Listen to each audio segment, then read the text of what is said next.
Right, we're getting Sherrod on here. And...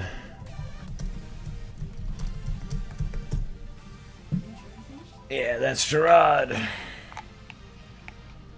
Hello, sir. I got you on live on speaker. You think we can hook up on Skype and give that a shot? Yeah, you said you want me to go on Skype? Yeah, let's give Skype a shot. I sent you a message on there. Okay, all right. Well, you know what? Okay, I'm going to have to close down my YouTube to do this Skype. Okay. Okay. All right, bye. Yeah. It's on speaker if you want to answer it. Hello. All right, we're getting our buddy on here. If you guys haven't listened to the All Rights Matter show with Sherrod, who is sincere, I think you guys will enjoy it, man. He's a good guy and a good speaker and does a really good job with his show. And it'll be nice for us to have this switch over on YouTube tonight, and then we'll get back to anonradio.live. We think the governmental forces that be may have fried our server. My government fried my server. Bunch of bastards. So we'll wait for Sherrod here, and we'll get going on Skype hopefully, and then bring that call over into the show. I know that he's got things he's got, to talk about. He said Skype is updating. What the fuck? I suppose it's got to update too. I don't know. I'm gonna be honest with you straight up. We need, not just want, we need powerful women in this movement. We need your voice. We need it to be heard. We need you to speak, even if you're uncomfortable with it. And this is kind of what I do. I make people uncomfortable, but we need you, period. And can you imagine what any movement would be without a female? Can you imagine? I mean, if we don't have both of the sex's voices in this movement, I can't imagine what direction it would take. Yep. And can you imagine the strength when white folks and black folks in this nation really start to invest in healing one another? Can you imagine what that will look like? Right. I mean, it gives me chills thinking about it, because I believe everything, the world is our oyster at that point. We can have anything we wanted. Exactly. Dantes just got out of the clink here recently. I mean, these are folks that have been through it. You know what I mean? That's why we don't come from weakness. That's why there isn't a whole lot of weakness in our group. It's because everybody's been through some shit. And, the strength translates over. So there we go. There we are, ladies and gentlemen. That'll be another future show right there. And I'm not kidding. If you got women that are willing to speak publicly, speak on live internet radio, bring them my way, because we need them. We need their voices. That competition that they want us to be in between men and women, a lot of us stopped buying into it a long time ago and realized that we're always going to be the perfect complement to each other. And, my old lady and I, man, my wife and I, we realized that a long time ago, and we still see it, today, in little actions, in big things. And it's always going to be that way. There is no competition to be had. So... all right, let's see if we can call Sherrod, and let's see if this works on Skype. I'm gonna test this live on the air. Let's see if this works.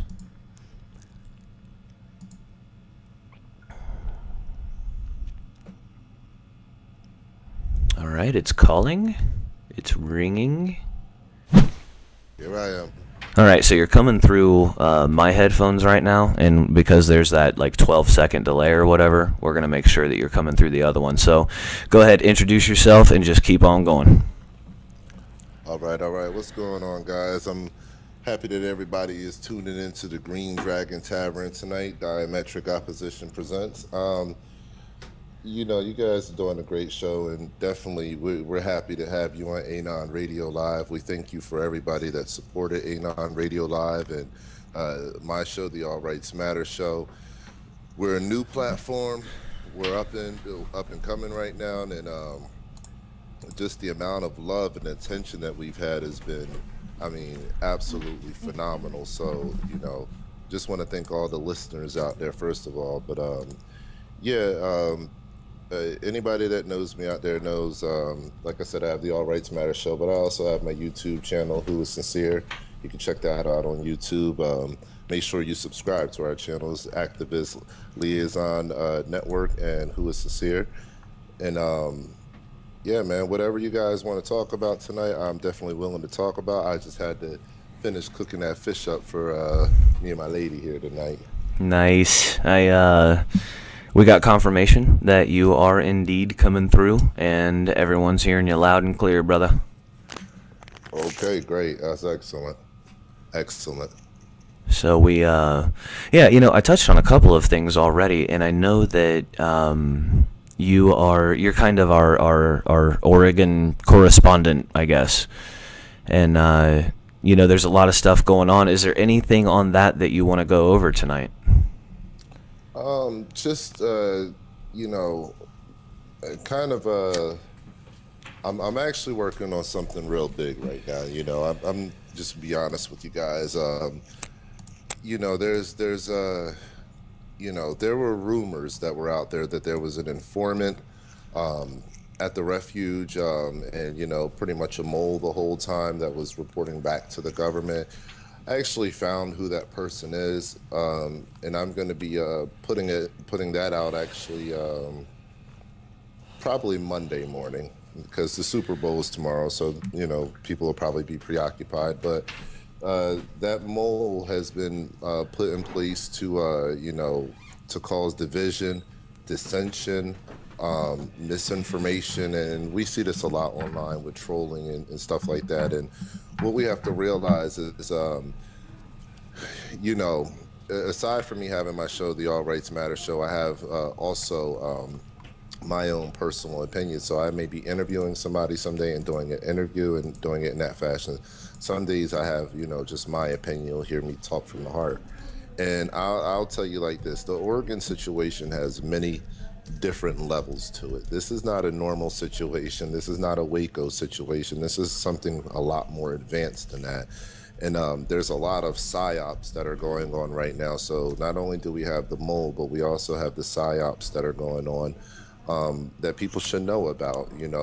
These things are happening all around us. Crisis actors are all around us, and informants and agents, they live with us. They're all around us. And when those people, rear their ugly faces, we need to go ahead and let the public know, especially the anonymous community, who they are and what they represent and stand for. Absolutely. And I just got word that this link was sent out to the Bundys and the Finnecums and the Hammonds and the families out there. So they may be listening tonight as well. And I'm sure they are interested in hearing who the mole is. Could you say one more time what time is it and what day is it and what's the name of the show? The All Rights Matter show. It comes on Wednesdays, 8 p.m. to 10 p.m. Eastern Standard Time on anonradio.live. But I'm going to actually be doing this. I can't wait until Wednesday to do this. This needs to get out there immediately. I'm tying up some more loose ends as far as the information is concerned, and tying it all together. I have like 4 full pages of notes to go through tonight, so I can put together the presentation so people can understand it from the point that I believe they should understand it from, so I can help them see that linear straight line to the path that I'm trying to take them. So I like to make sure I present my information in a way that folks can digest it easily, and it's not too over the top, but they know where I'm going with it, and the facts are there and they're concise. So yeah, it's probably take a couple days to do that, but the information will be coming out, and it'll be before Wednesday. Okay, good. So there are new updates. It's good that you'll take the time to vet that information and make sure that it is what it's supposed to be. Let me ask you, because you don't get a chance to be interviewed all that often.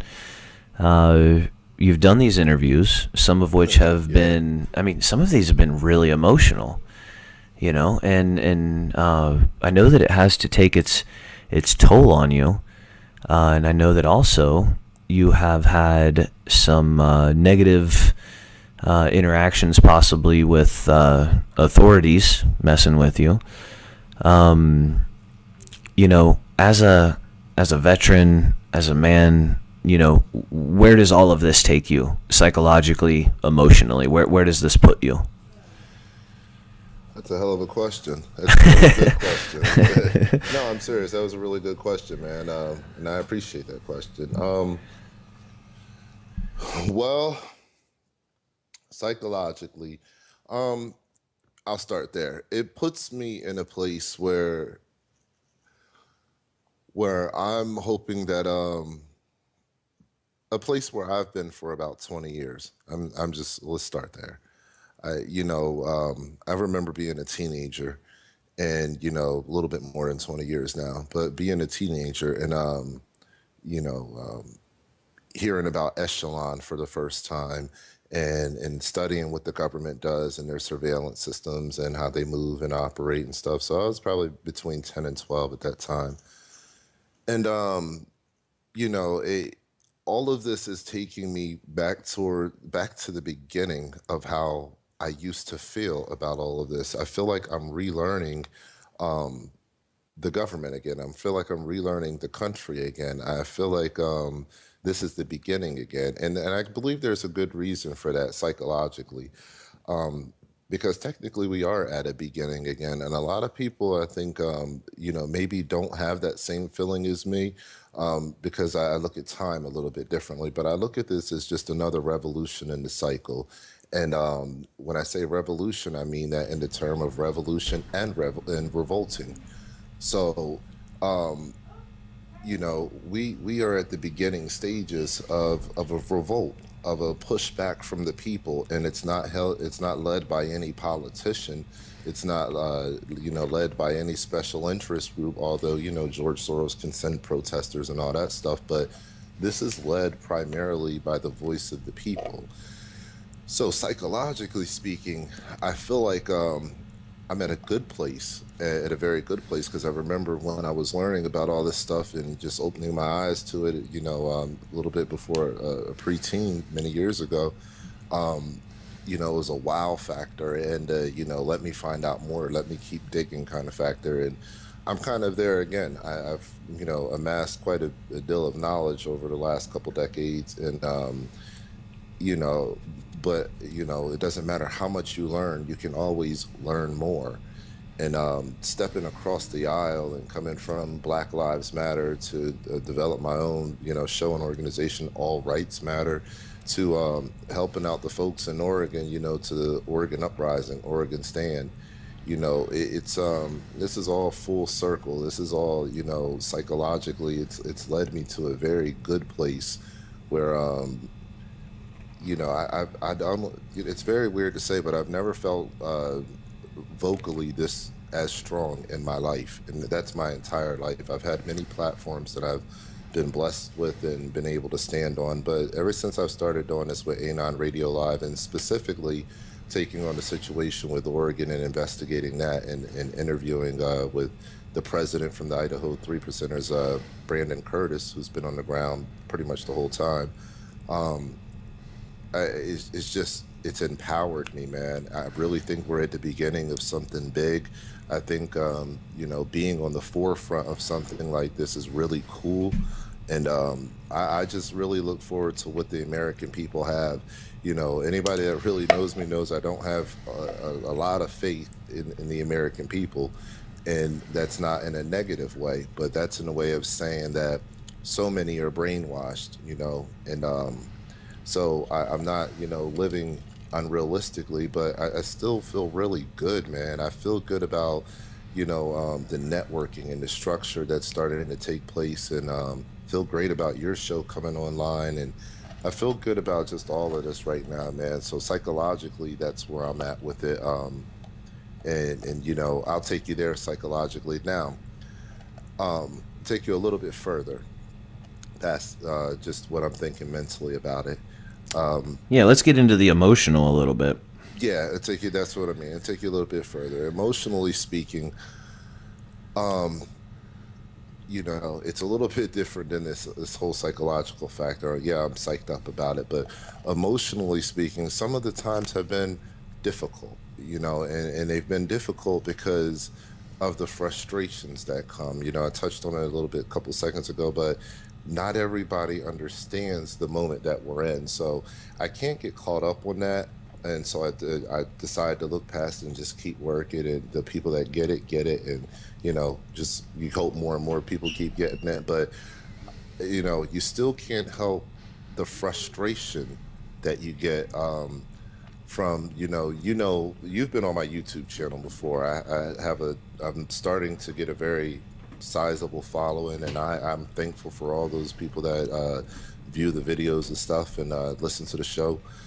But then you get the comments from some of the trolls, and then some of the people that just have skewed opinions, and it gets frustrating because you see what kind of Americans are really out there, and when you see that and you know what you're up against in this battle, it can not place a roadblock there, but it can halt you for a second. It can slow your progression a little bit. So emotionally, it's been a little bit difficult in that way. But I've been thankful, man. I've been blessed with an awesome team. Our producer, she does an amazing job. And then we have you now on board, and our technical guy, our engineer. Man, look, we have a great team, and so I'm thankful. Emotionally, a few of these shows have been definitely difficult, and especially bonding with Brandon Curtis in this way. I'm interviewing a man that just lost a friend, so. Well, and you're also interviewing a man that in, a matter of hours, days, weeks, could also be dead. Absolutely. And just touching on that too, I haven't put out the video on this yet just because I'm so far behind. Everybody that's been following me, I'm in the process of moving, and that process normally takes a week to 2 weeks to get everything moved and unpacked and all that stuff. So I'm still in the process of that. But I talked to David Fry the other night, about a week ago now, and actually I spoke to him on the phone live on air, and just kind of let him know that we got it wrong about him at first, and once he started talking on air and live on air, I realized, I said the talent release forums, I said there's something weird there. I still believe there's something weird there. But I just don't know if he's really a part of the weirdness of that situation, and complicit in whatever is going on in that. But I listen to his words, and you have to judge a man by his actions. And if you listen to what that man's words are while he's there, standing in that position, those are true words. And so as I was talking to him live on air, I didn't even expect to get through. But as I started talking to him, it dawned on me. I said, this kid may not make it out of there. I may never really talk to him ever again. I can't believe I just got the opportunity to talk to one of the 4 people in the standoff position that's possibly the flashpoint of a revolution within this country. Yeah. And I said, and that's an emotional factor that some people will say, oh man, you got to hurry up and put that out and stuff like that. I'm not in any rush. I'm not in any particular rush because this is real life we're talking about. This is serious stuff. And, yeah.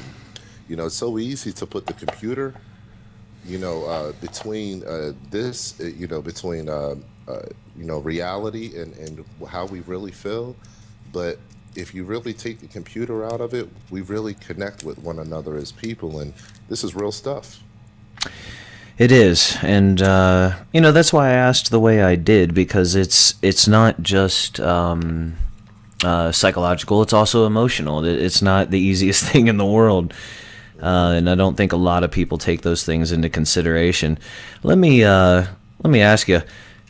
You want to do something controversial with me? Yeah, let's go for it. My dude. Let's do it. I say, let's talk about race. Let's do it. The militia, typically, if you look at them stereotypically, they're supposed to be a bunch of rednecks that are in the woods, drinking beer, shooting guns when they're not beating on their wives. And you are supporting militia. you are a black guy. And a lot of people would stray from that. They would say, "Oh man, that's that's uncomfortable or whatever. That's not politically correct or whatnot."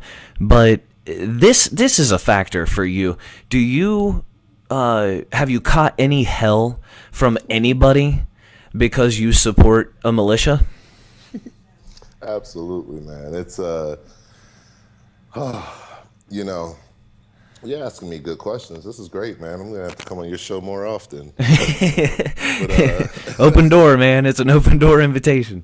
I heard that. Thank you, brother. But yeah, man, I've actually caught a lot of hell from it. I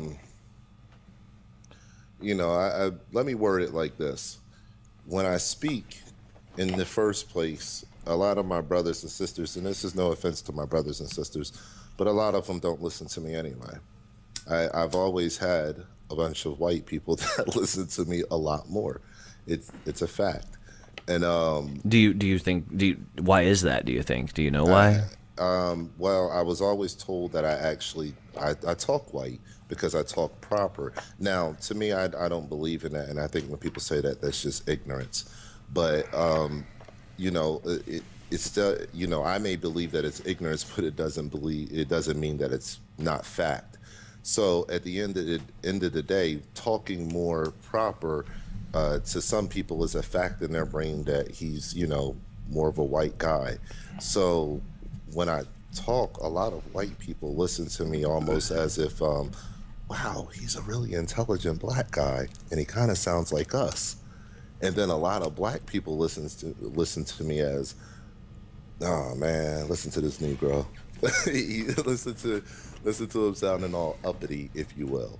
Huh. And so I've always had that reaction, and it's always been a barrier for me to overcome. Now, interestingly enough, I had no problem in that field when I was in the music business. When I was in the music business, and I'm not spitting, intellectual stuff, just through talking like I do on the radio show, I got a way more viral effect. It was very fast. It was very easy. And that could have just also been because it's music and it's a universal language. But I believe that there's something going on in our world right now anyway, where people just aren't listening to anything that has to deal with knowledge and logic and thinking. They don't have the time to go past a 5-minute long video, especially an hour-long video or a 2-hour-long video. A lot of folks don't have that college mindset of being able to sit in front of a lecture for 2 hours. So, collectively as a nation, we're suffering because of that. I agree. I absolutely agree. There's a lack of education. There's a lack of patience. There's a lack of understanding, a general overall lack of compassion. And, for whatever reason, here recently in my life, I have been talking to a lot of different pro-black groups. And, sometimes, man, you'll spend, 2 months, and the only people you talk to are constitutional activists. And now we have these different groups that I've been talking to, and I really do. I like to speak frankly. I don't feel like we have time to sit here and fucking bullshit each other. I'm not going to blow sunshine up somebody's ass. We don't have time for it. Personally, I don't give a fuck. And, if we do get our country back, I'm going to go live on the side of a mountain anyway. So I'm not here to make a bunch of friends. I know that sounds like a dickhead thing. I just don't fucking care, like I'm I'm just not here to I want revolution. I want my fucking country back, and then I swear to God I'll leave everyone alone. But I probably wouldn't feel as inclined to do that if our people could learn how to heal each other. Well, let me tell you something about that. I was listening to you say something about that earlier too. And this is touching also on your the controversial thing about white and the black and white topic. To go a little bit deeper into it, I say this. While I was doing the Black Lives Matter thing, I noticed that there was division even in that, and not necessarily the inner division, but more or less the outer division of it. You know, it was a seclusionist kind of a group. And no disrespect to Black Lives Matter or anything like that, but what I realized is we needed a platform to get over this race bullshit. Like, you know, at the end of the day, there's a lot of people that, you know, they're stuck, man. It's like it's consistent and very efficient brainwashing that happens to people from the time that they're born. They weren't born that way, but then they're born into a conditioning society that just every day they wake up to being conditioned. So I said, okay, well, how can we get out of Black Lives Matter then and evolve from there? And I really mean that word, evolve. And that's why it goes into all rights matter because, you know, touching on what you talked about earlier, I mean, is there really a black and white issue? I mean, if you really think about it, and you really think about what you're doing with what is it called, ABF? Yes, sir. All About Family. Okay, ABF. What you're doing with them, what I'm doing with Oregon, what Anonymous is doing with the world. You know, you take these things into mind, you know, and just analytically and collectively speaking, when you break them down, you say black and white doesn't matter in any of those circumstances that I just mentioned. So I believe our world is modeled after this, but we've been so conditioned to believe that, you know, it's not that way and that we are divided black and white. And I believe our job is to let people know, no, we're not. We're not integrationists. We're not anything like that. But what we are is people that are realists. And if you're living in America, you are in a melting pot. You are in the biggest melting pot in the world.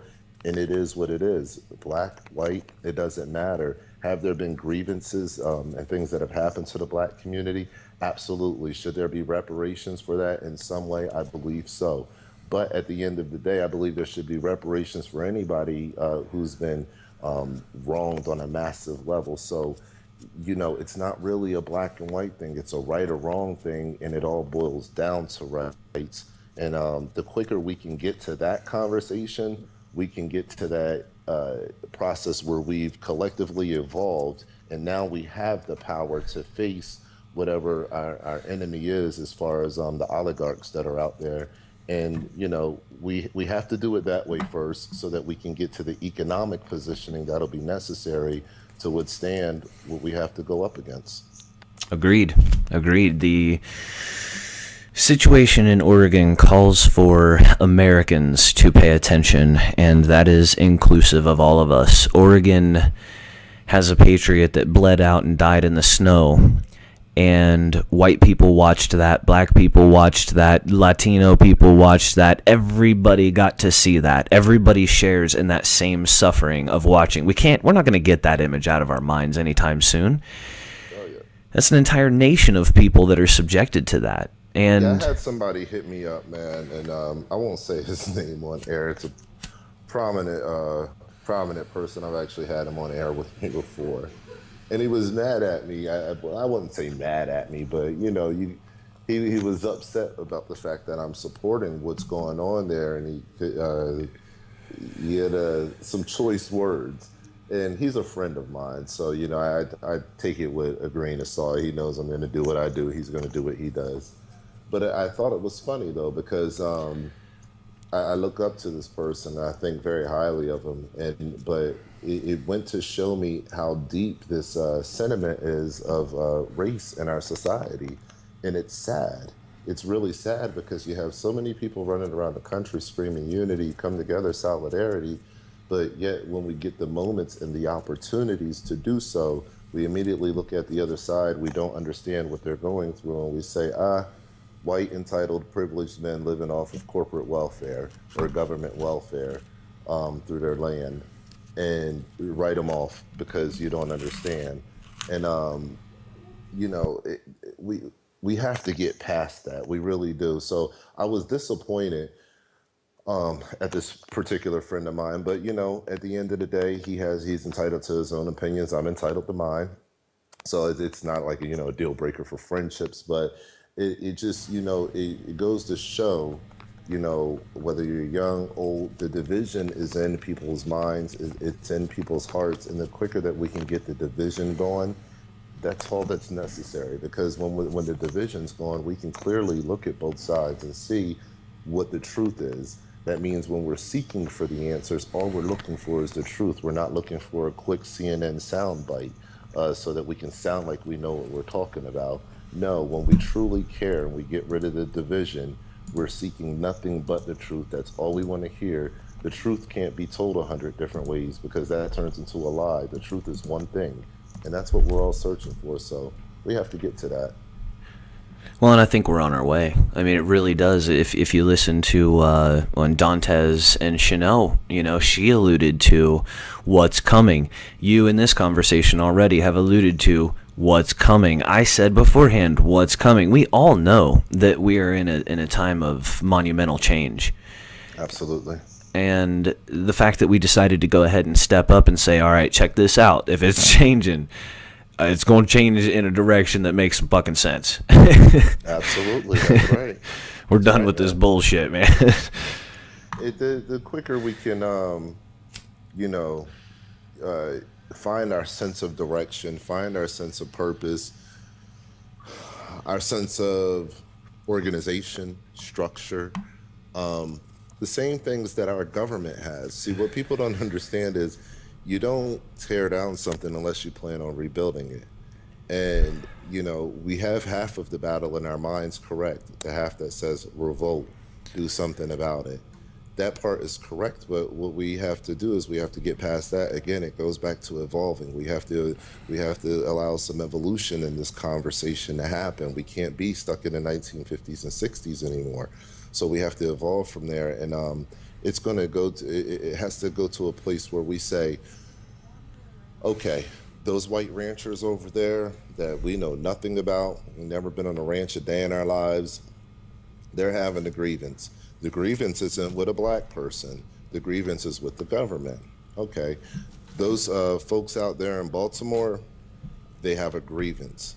The grievance is not with the white people. The grievance is with the law structure, the law enforcement structure, and the political structure that allows it to keep happening. And the quicker that we realize where the enemies lie and the direction that we need to go, we can look at each other's problems and say, wait, hold on, let's take the division out of this. I see that your problem isn't with me. You got a problem with the federal government. And then we go to, to Baltimore and we say, wow, the ranchers could go to Baltimore and say, wow, we see that your problem is not with us. Yeah. It's actually with this law enforcement that's been treating you so terribly. Kind of the law enforcement, how they've been treating you in the inner city, is the same way that the BLM has been treating the people on the countryside. So the quicker we can realize these things and get this division out of the narrative, we're going to come together and we're going to be able to collectively face a power structure that there's nothing that they can do when we have unity. There's over 300 million of us. There's maybe a couple million of them. The- Yeah. So, at the end of the day, we can win this battle. We really can, but it's going to have to happen off of the, you came on my show not too long ago, a few days ago, and we talked about, quite a few things, but one of the things is the unity aspects and the way that we really are going to move forward. It's not going to be one particular group of people. It's not going to be one particular stand, if you will. But it's going to be that flashpoint that happens, and then maybe 5 years down the road, guess what? There's a whole revolution. So we're not saying that the revolution's going to happen tomorrow, but we're saying that and I agreed with you when you were saying this, is that it's starting now. It's starting right now, and we can't. There's no way in the world that we can be divided any longer. We have to unite. We have to see the common enemy, and we have to activate with each other. Moving according to that purpose. And maybe within 5 years, we will be in the full revolutionary stage. Who knows? I pray that doesn't happen. I believe we can take over our enemy without drawing a lick of blood, honestly. But So do I. yeah, if we get to that stage, though, that's it would be okay if we got to that stage, because there still wouldn't be too much blood drawn because collectively we'd be so strong by then. Even if all 2 million or whatever, how many ever government employees and bankers, even if they all put on hard helmets and picked up M16s, they're not going to stand up to 300 million people. There's no way that they can do it. You see No, what I'm saying? So either way they can lose, but the only thing that matters is we start seeing each other's problems for what they are and we take the divisionary factors out of the equation.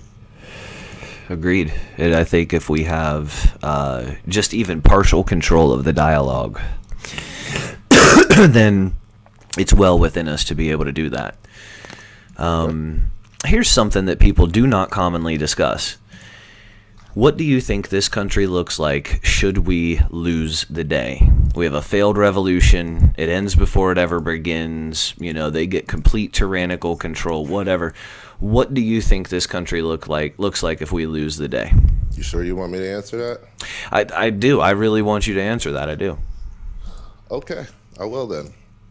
I did a part on YouTube on this, and I know you haven't seen it, um, but I did it probably a few months ago. And just because of my position in the military and what I've done and seen, I put out a document of one of the programs that the military was working on back during that time frame. It's a public document, but no one had ever put it out before. Um, and it's called the Army After Next. In that document, it gives you a breakdown from this document was done in 1996. And I give you an idea of when I saw or when I saw documents like that is when I went in about the year of 2000. Um, so this document was done in 1996, and it breaks down what the world is going to be from 2016 on up to about 2028, and it shows you how our main focus during that time frame. And this is remember this is written in please remember this written in 1996. Okay. The main thing that it says is in 2016 is we would be there would pretty much be stresses with China. That would be our global concern is China and Russia. What we're seeing now with the formation of the BRICS, pact is China, Russia, and other nations that that are in that area over there. They're all coming together. Now, economically speaking, yes, they're going to come up with their own currency, and that currency is probably going to be one of the strongest in the world. It's happening right now through the IMF. And the US knew this back in 1996. So that document also expresses what our laser technology would be back then, our drone technology. It pretty much is a document that shows you how the U.S. plans to rule the world. And I'd encourage anybody that's listening to this either now or later to, just type in, find me, Who is Sincere on YouTube and type in Army After Next, and you can go through the whole, it's like a 4 hour long series that I do. Um, you Somebody's know, asking what's the name of the documentary in the chat here. um, uh, After Jade Helm, Army After Next. That's what I remember it being right now. So after Jade Helm, Army After Next, you could type that into YouTube. It should pop right up. After Jade Helm, Army After Next. Yeah. Okay. So the document is very interesting. It gives you, like I said, it gives you a lot of what's going to occur during this time frame. Now, let's fast forward a little bit into our economics status as far as where we are right now. If you go to a website that's out there, and this is actually the third part of the documentary, if you go to a website that's out there, it's called Deagle.com. And Deagle gives you pretty much the projections, the global projections of what economies will be in the future and where we'll stand. Well, Deagle.com's projection for the year of, I believe, 2024, 25, um, it's the worst ever. Now, uh, people didn't see, this thing, Beagle.com, this came out years ago. People, in the alternative media community took to it when they first saw, the breakdown of where we would be in the world as far as where the world economy would be. But they really didn't look at the charts that Deagle.com was providing. And if you really pay attention to the numbers in the charts of Deagle.com and what our future projections are, it has us at a 99% reduction economically, at a 98% reduction military wise. So that tells me that this country is either going to suffer massive peril, or it's going to be systematically taken apart. And maybe that would be the construct of a new global economy. So, these things wouldn't be necessary under the construct of a new global economy, because America wouldn't belong to America anymore. It would belong to the people that we owe our debts to. Now, if you combine the Army After Next, and you also combine, kind of the projections of Deagle.com, and one of the biggest things that everyone missed on the projection of Deagle.com was not only do we lose our world economic power and our status, but the leading country that leads our dollar in 10 years from now will be a little small Muslim country called Brunei. And a lot of people don't know that this guy that runs Brunei, his name is Sultan Hassan al-Bolkiah. Hassan al-Bolkiah is, like, I think the fourth or fifth richest man in the world. He's even had dealings with Donald Trump. They don't like each other from back in the early 1990s.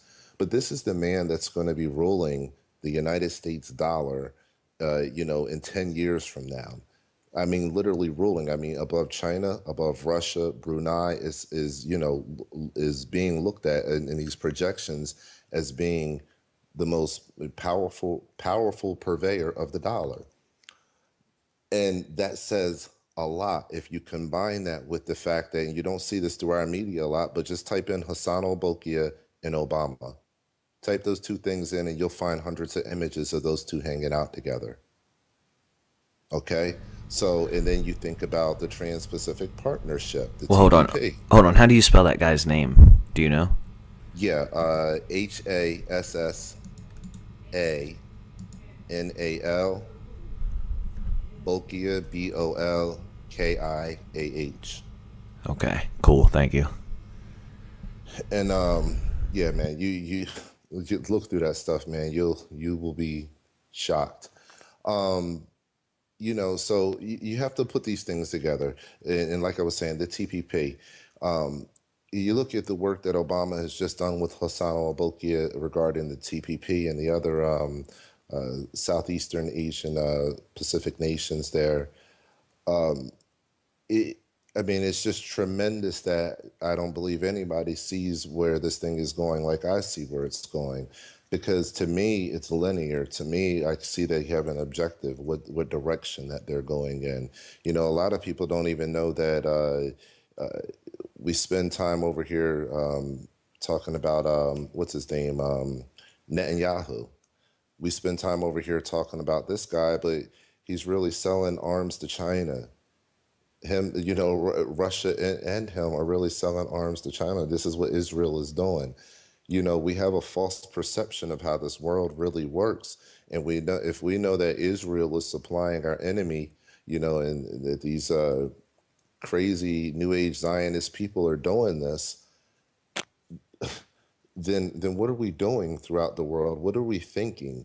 You have to look at how everybody's knowledge is skewed, but the facts are hard, cold facts. It's just that people don't understand them. So that whole area of the world over there, there's a misinterpretation of what's going on. And Brunei is leading a lot more things than people know. It's a peaceful nation. They don't even have a military like that. They've really never been to war. There's no crime there. And they have the fifth richest man on the earth. Now, Hassan al-Bolkiah even goes and hangs out with the Queen. There's plenty, type in Hassan al-Bolkiah, Queen of England, and you're going to find several pictures of them hanging out together. So a lot of people don't understand the perceptions of what reality really is and what these royal bloodlines are really doing. There's a battle right now. There's a battle, and there's also some agreement between the big bankers and between these royal bloodlines. And there's a lot of property and area that's going to be divided up once this economy fails. So you're looking at one of the big people that's going to be taking over a big part of the United States and have a big stake in what goes on here because his country is going to be leading the dollar over our own country who is supposed to control the dollar. And a lot of people don't understand that reality. So I see us moving into a situation where, if that is the case, our religious system here in the country will flip. We'll have a different religious system, whether that be Muslim, which is probably more than likely, um, or something else. Uh, you know, I see once that happens, there is no longer a need for a constitution because it's based on godly principles, morals, and values. And a lot of people don't believe in God, but yet they want the things from the Constitution. Well, you can't have it both ways. You see what I'm saying? You Yeah. can't not believe in God and then believe in the Constitution. Those were, not maybe moral men, but they were godly men that understood a spiritual presence is more important than a governmental presence. Well, So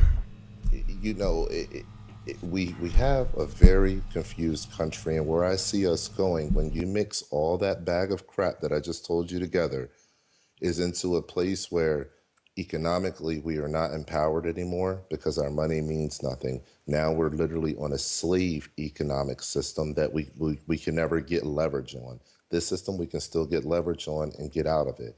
The new system that's coming about, you will never get leverage on and get out of it. It'll be globally controlled.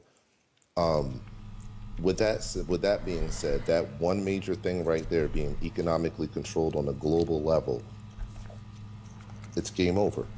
It's game over from that time and point. agreed. Agreed. Now, hey, Corey and Thunderstorm and Jonathan Anderson, and brought to you by the letter Y. And everybody, thanks for joining us, man. We're up to more people. We got, I don't know, I don't know what we were at, but we're at more now. So that's pretty freaking excellent. I appreciate everybody who's sharing out the link, man. And check this out. If you share out the link right now, you win an invisible cape that gives you invisibility. As soon as you share it out, you'll get the cape, and it's up to you to find it. So good luck with that. I asked you what you think the country looks like if we lose the day. What does the country look like if we win the day?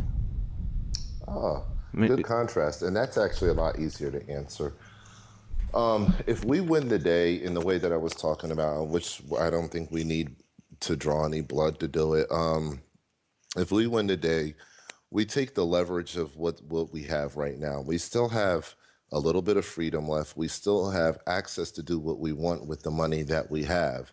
While we can garnish what little power we can out of that money that's available, I believe we need to put our economic resources together to win the day.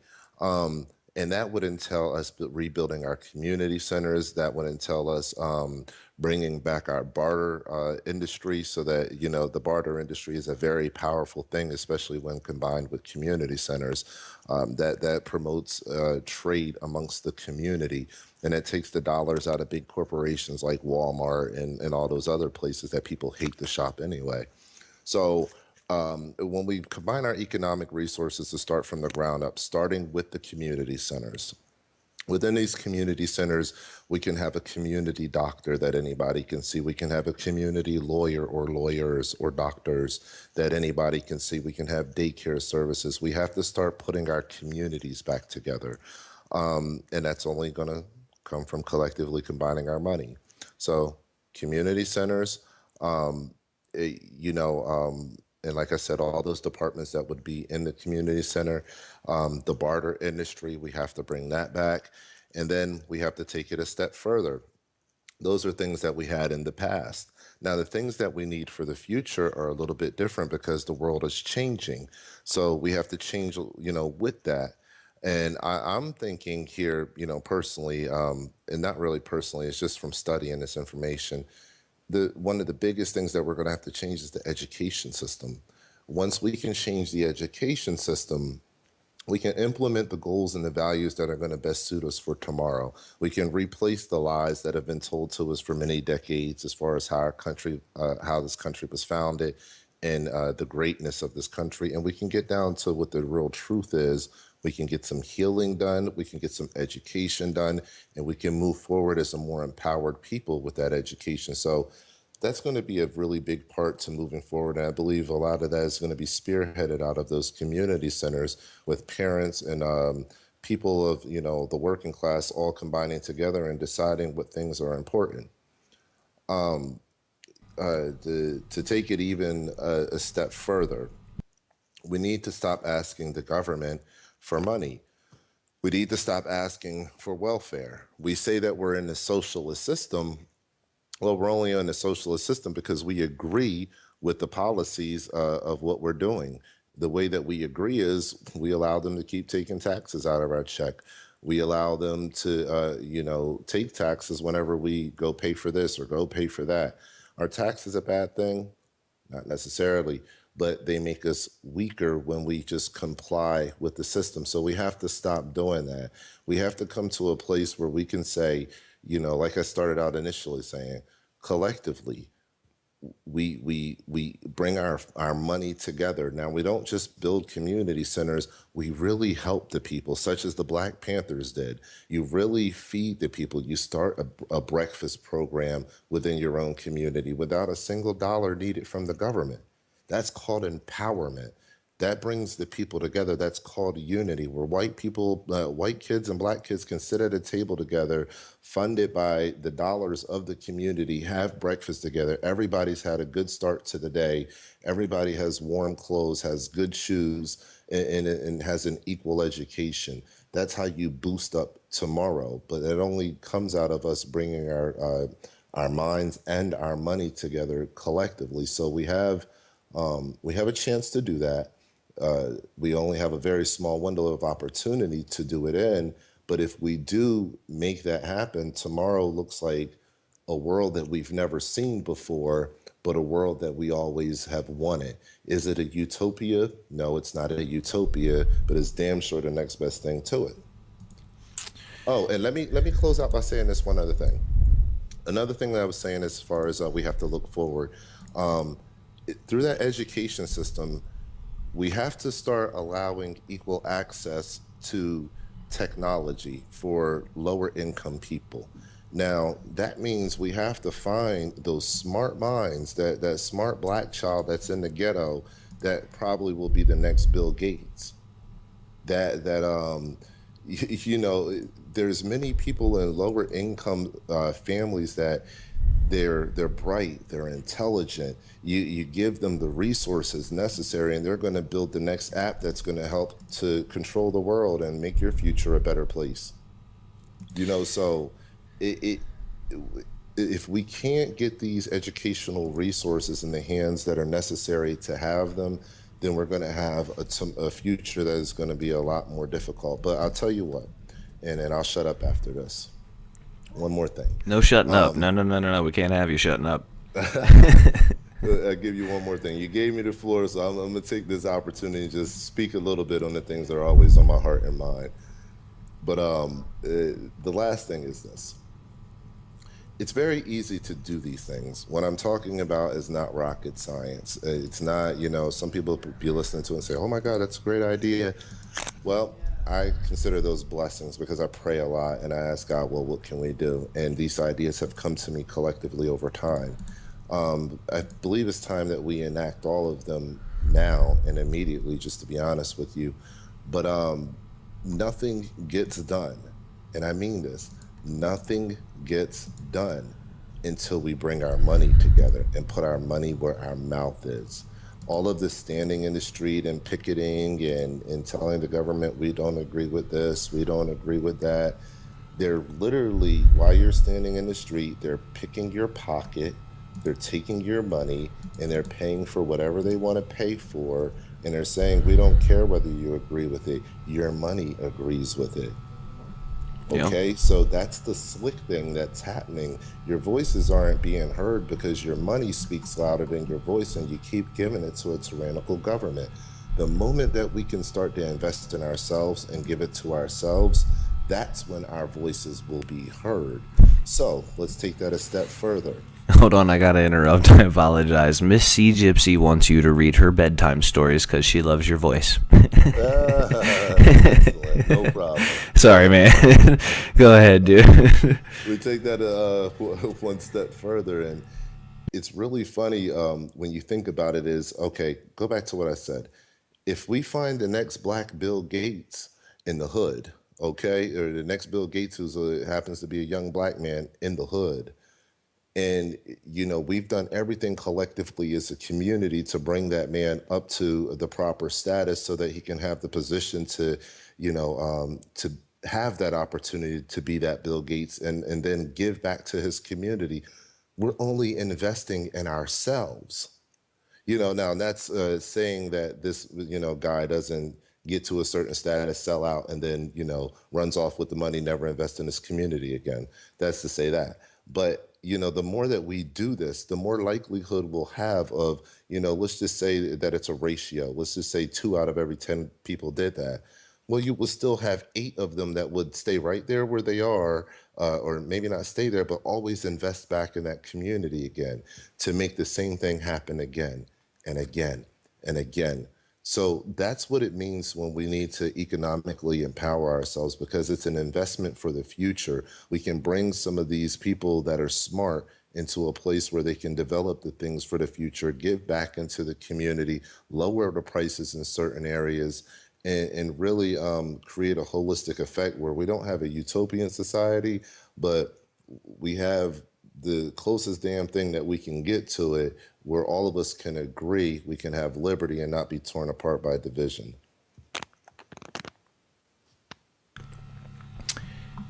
Excuse me. I agree. And I think hope that answered your question. yeah. I think that, and that's, you're striking a tone that I believe most people agree with. We believe that things can be better than what they are right now.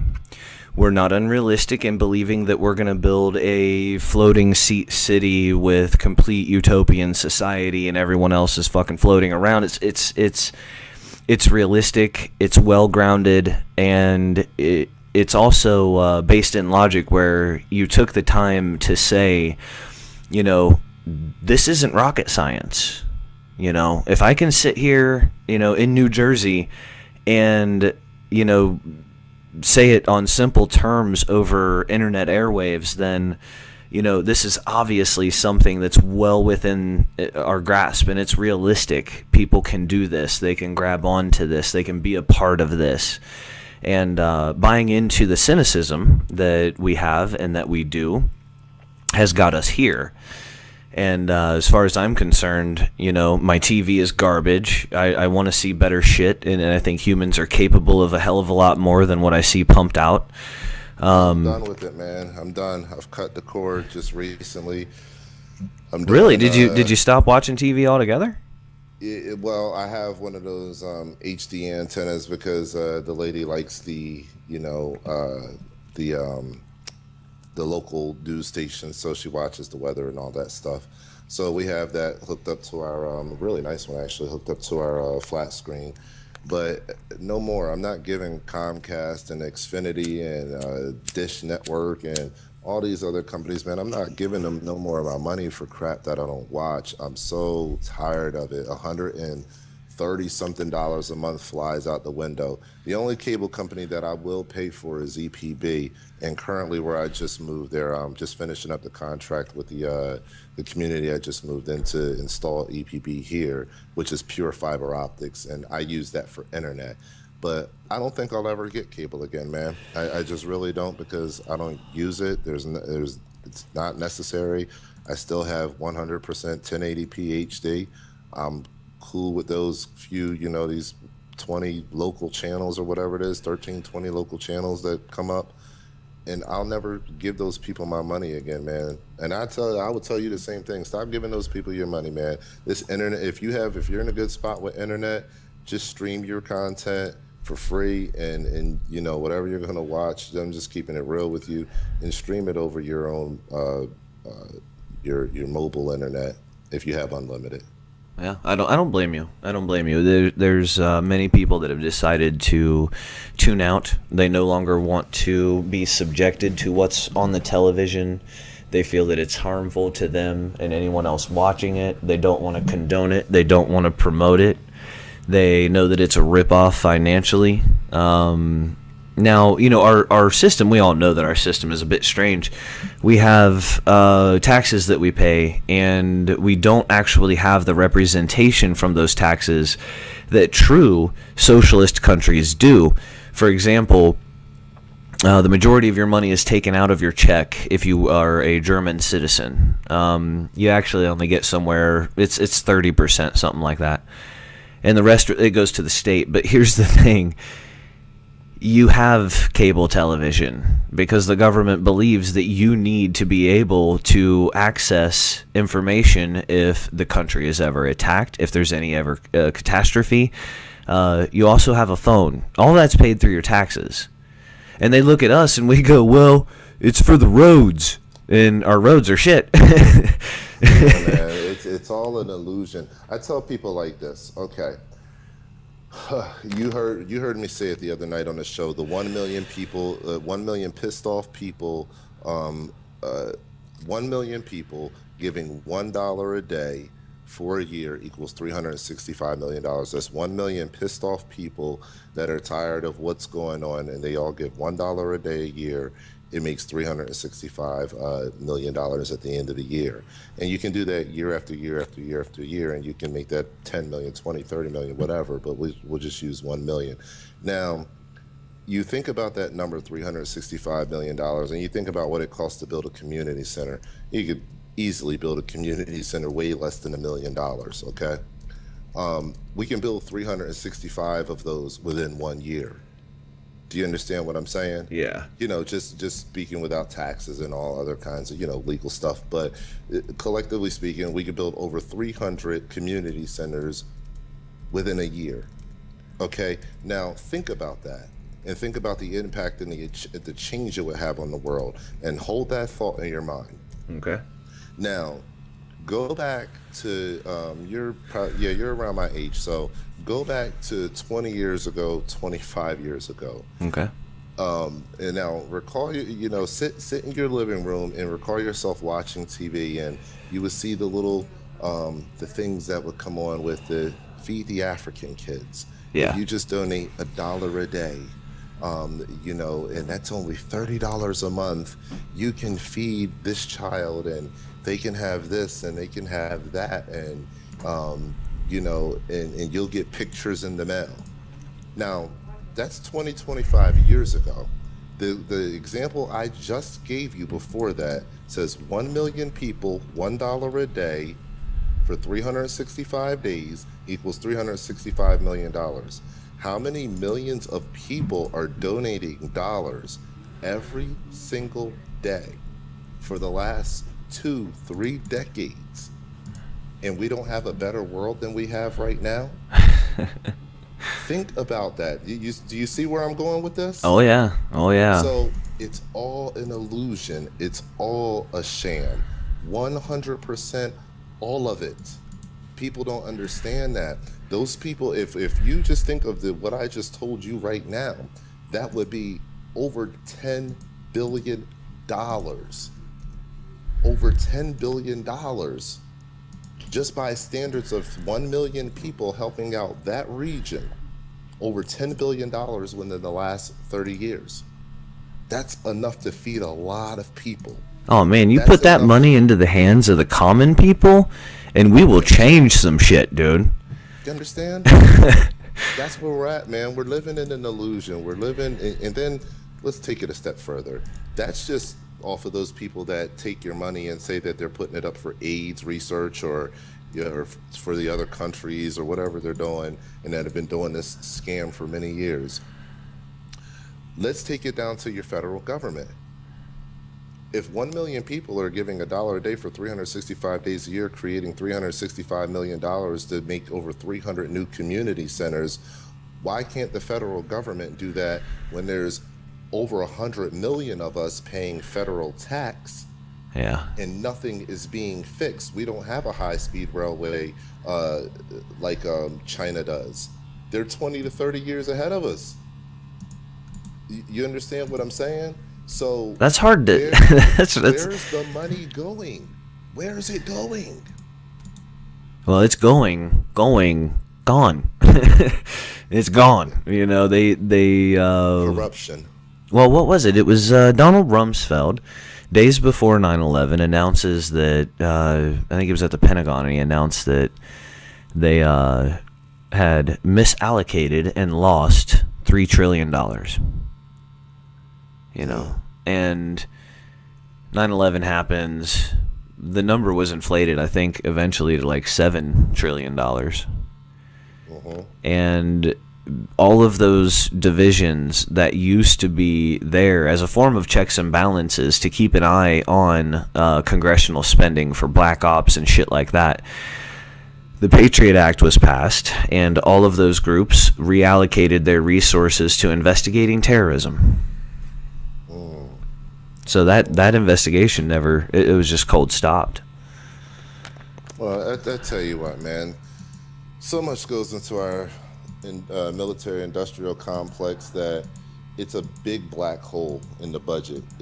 That's all it is. One big black hole. And I can tell you from being in the military that what they do, you know, they write up these extraordinary numbers for things that are common to me and you. Like if I buy a chair from the store, like an office chair or something like that, I'm gonna spend maybe $100-200 on a good chair to sit down in front of my computer with. Not the military. They're not gonna, you know, for a basic chair that you could probably buy for $50, it's gonna be about $300 at their price. And it makes no sense to me why the military pays the amount of money for the things that it pays for, or that it says that it pays for, when common folk don't even pay that. And one thing that, you know, you and I understand is the more of something that you buy, the cheaper it gets. The same is not true in the military. When the military is buying it bulk, they still pay the flat out same price. So our tax dollars are not even being spent wisely. And that's what I try to tell folks, that your tax dollars aren't being spent wisely in the military. So that's the first sign of waste. And then when you want to look at these corporations that are in bed with the government, look at our prison system. You know, a lot of the products that you see on your store shelves and other things that are around you are made by people that are in prison. These people in prison work for these corporations. They make their products. That's taking away American jobs when these people in prison could be doing school or something else. It's taking away American jobs, creating cheap labor for corporations, and you and I suffer, you know. So this is all an illusion. This is all greed. This is all a two-class system. That's all it is. All the other divisionary factors are not true. They're not as true as, is status quo would make them seem by the quote unquote official narrative. The only thing that's really true is the class system, and these people that are at the top are working the hell out of the class system on us. They're working the hell out of it, and we're all so blinded and fighting over dumb shit where we don't realize what's going on. Well, let me disagree with you a little bit. I mean, I think that's the reason why we're here tonight. I think that's the reason why we're up to 28 people on the stream, and some of those houses have more than one person listening, as we had to call in earlier. So I think people do know, and I think that's the point. I think that all of the money, one of the people said that all of the money goes into the Rothschilds, vault somewhere. I think there's so many people aware of what's happening, and for so long, we've been down on ourselves that we expect, that our usual words, I believe, need to be changed, because, and I'm guilty of it as well, I constantly cuss out my countrymen and women, but the tone is changing, and I think we need to recognize that. There are many people that do see exactly what is happening, many people that see exactly what is going on, and that's that's the whole point, man. That's the whole reason why we continue, is because we can see the people around us in their eyes, whether there's white skin or brown skin or whatever. Those eyes, man, everybody is seeing the same thing. Everybody. Yeah, yeah, I do agree with that, and I think that's part of the reason for the good timing of shows like yours, like your first show coming on with ABF. I love those guys. Shows like mine, the All Rights Matter show, that forces you know people to look on the other side of the aisle. Yep, I'm a black guy and I'm supporting the ranchers.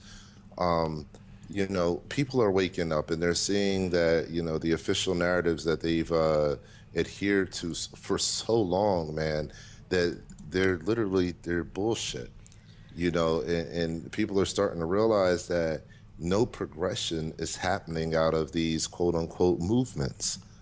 And the only real progression that's happening now, especially with this, kind of like a deadlock, the only progression that's really happening is the unity of the movements and them combining together and coming together to create a collaborative effect. So, I believe we are at a point where we're starting to see that, but like I said, like I said a while ago, it goes back to that frustration sometimes that not enough people are seeing it fast enough for me, because, I've been thinking this way for a long time now, and I have things that I'm ready to put out and put into place, to try to get the narrative to go in that direction, especially the $1 a day thing. There's so much that we can do, and there's not enough people that are standing up, taking the time, the energy, and effort to put it in there to actually do it. Listen, $1 a day from, a million people for 365 days to create that 365 million, that's not hard math. That's math that you can learn in first grade, okay? Yeah. Even before first grade, if you wanted to, this kid's smart like that. So, that's easy math. Now, you can't tell me that as a middle class, 30-something-year-old black man, you know, that's just a normal person, that I've thought of this concept after hearing a clip of Pac one time, and really considered how the impact of that, and nobody else has thought of this. Right. And that's what I'm saying. Like, I'm not the first. I know that I'm not the first. So why has this never been done? Why has no one ever said, you know what, we've been marching in these streets for forever, since the beginning of the time, marching in the streets, throwing sticks and stones at government buildings and in other buildings, and burning down stuff, whether you're black, white. The riots have happened across all cultures that have stood up against a tyrannical government. But why has no group of people got together and said, we're going to take financial control back? Forget whatever they're talking about over there. We're just not going to pay that. We're not going to do that. We're not going to do that. And 100,000 of us are going to stand together. It doesn't even have to be a million to start out. 100,000 of us are going to stand together. Now, you try to tell us what we're going to do. How about, no, this is what we're going to do? Yeah, and I've said that very thing. If what we have historically is correct, that the last time revolution took 3% of the population, honestly ask yourself, do not subject your judgment for anybody else's, just ask yourself, from the people you know and the tone that you can feel, the pulse you can hear on the streets, the tone of our radio, our television, all these different things. How many? And if you had to put it in a percentage, what percentage of Americans do you believe are pissed off and fed up with all this government blah, blah, blah, and just want to live free?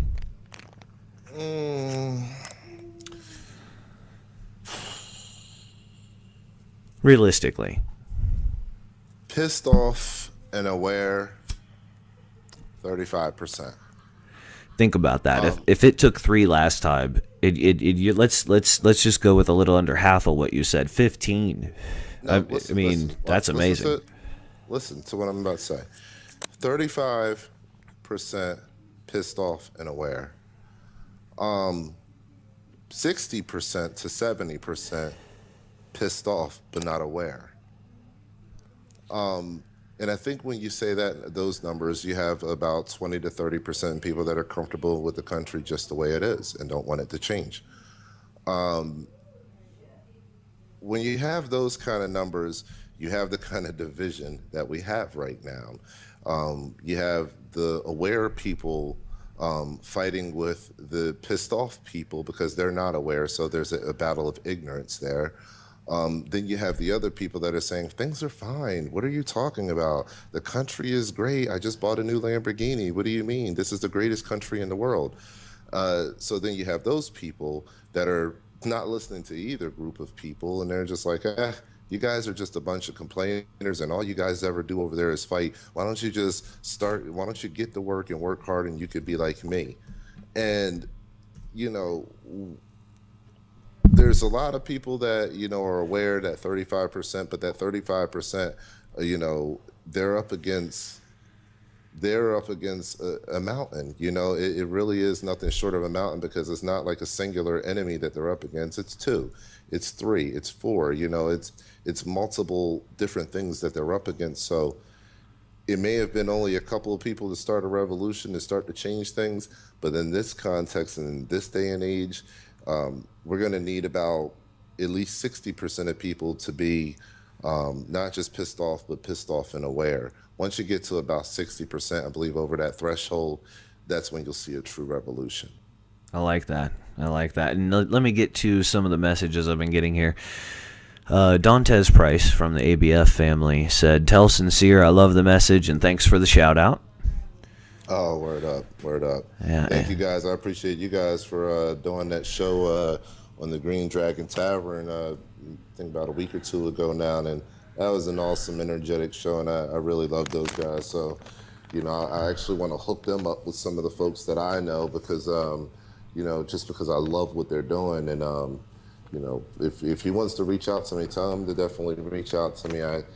There's something I could share with a lot of them too. Just connecting and networking. That's what this is all about. And there's some brothers down here in Georgia that are doing some pretty big things that I think that they would like as well. Yeah, man, that you hit the nail on the head. And if you didn't say it, I was going to. Actually, I'm going to anyway. That's what it's all about, man. The network, making sure this network grows, making sure everybody has the resources they can use and that they need. Let me see. Daryl Payan. I apologize with the names, guys. I'm sorry. Daryl Payan. Payan. Payan. He said everyone needs to quit calling anything government for now. They're all corporations in guise of government. We are our own government bodies. And what this talks about is you are sovereign. Is that Daryl? Daryl, yeah. Okay, we can go the sovereign way, but let's go off of what Daryl's saying. Okay. I think what Daryl is actually saying is this, and I could be wrong. I just give my opinion. We could all be sovereign in nature, but if you really look at the way our whole system is set up, Daryl hit the nail on the head. We are a corporation. The United States is a corporation. That's why we're run off of a stock market. That's typically the analytics of the corporation. That's the problem. That's exactly the problem right there, is because our forefathers warned us about this, and they warned us about these tyrannical forces, and the tyrannical forces came in the form of corporations. Now, are the corporations the end all of everything? Absolutely not. The corporations are the front men, just like your politicians are the front men to, to still the global elite, to the big bankers. Those are the guys that are really pulling the strings, the big bankers and the royal families. So, in a sense, when you're born into this world and you fill out that birth certificate, it's just like filling out a fictitious name form when you're registering your business. It's the same damn thing. Every birth is held as collateral. You're worth something. As soon as you're born, there's a certificate that's drawn, and there's money backed in a bank for that. So that lets you know that you're literally property of the government. That's how they consider you, property of the government. So we are not counted really as people, but we're really counted as dollars.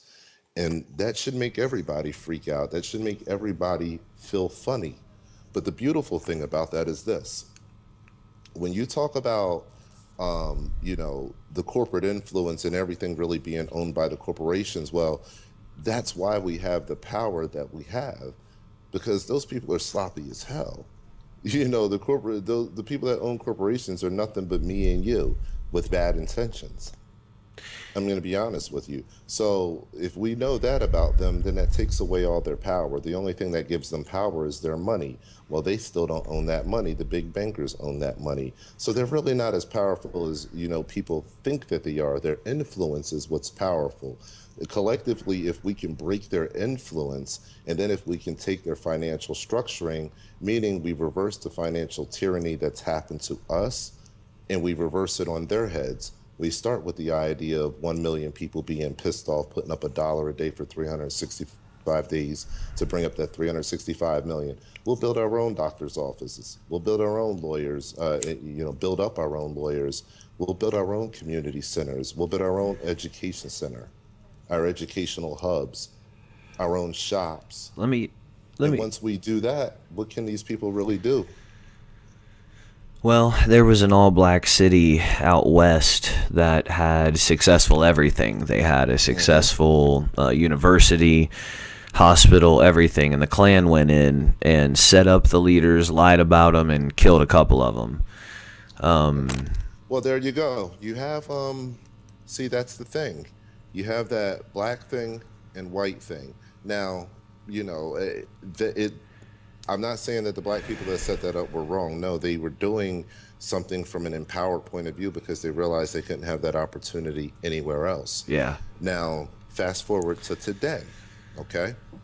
Today, that's, if you do something like that, like let's just say I go set up a black city somewhere, I'm only opening the door for opposition to come through. And the point that I'm trying to make, the point that I would be trying to make would not even be felt by most people. Okay, so if you fast forward to today, the world has changed to a point where we are automatically, as far as the world in the United States, we're integrated. Now, if you were to do that same city, and you would say it's not just a black city today, but if you would say that it's just an empowered city, a city that believes in liberty, a city cut off from the federal government, then nobody would come burn it down. They would build a city next to it. They would build a city next to that. You understand what I'm saying? So when we get to a point of unity in today's world, no one group, like, okay, let's just say we have 10,000 people that decide to make a city tomorrow. If 10,000 people decide to make a city and they're able to stand up, defend themselves, and do it properly, successfully, and thrive, the KKK is not going to burn it down. No black organization is going to come burn it down. If the government doesn't come do it, then guess what's going to happen? Other people are going to come do it. 10,000 more will come the next day and say, well, you know what? These guys did it. I'm tired of living under oppression. I want to live the good life that these 10,000 are living. They fought for it, but shoot, I don't mind fighting a little bit to get the same luxuries. I want this back in my life again. So we've evolved to this stage now where these things are possible, where we can really break their power structure, because we don't have to play the seclusionist games anymore. We don't have to say, oh, well, the white overrulers in the government are holding me down, so I'm going to build a whole black city and keep everybody white out. That doesn't solve anything. It doesn't solve anything. Now, if we build a whole city and we believe in liberty and we keep out the government rulers, now we're talking. Now nobody attacks that, and we build 10 more of them tomorrow. Let me ask you something, and this is controversial. It is painful, and it's considered taboo. But if you consider that for yourself that this is not a country on a country model, that it's a corporation, and you are a veteran of the armed services, how does that make you feel as a veteran? Because I'm assuming that you didn't know those things when you went, and then you come back, you find these things out. You know, explain to everybody what that's like. Because I'm not a veteran. I don't know what it would be like to go through an emotional roller coaster like that. Another great question. I've never been asked that question. I've never thought about it, so I have to answer it raw. Um, I guess you could say, and that's kind of just going off of previous thoughts about how I just feel about the military in general now, knowing the knowledge that I have now. Um, I guess you could say that I'm proud of the reasoning for why, I served my country.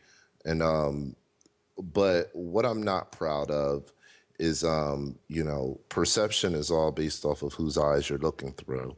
So while I'm proud, and if you could just float with me for a second and paint these pictures in your mind as I'm saying them, if I'm, looking at my mother, my father, and my younger sisters, and I'm saying, to them, hey, I'm putting on this military uniform. They see me in the military uniform. I say, hey, I'm getting on this plane and I'm about to go defend our country.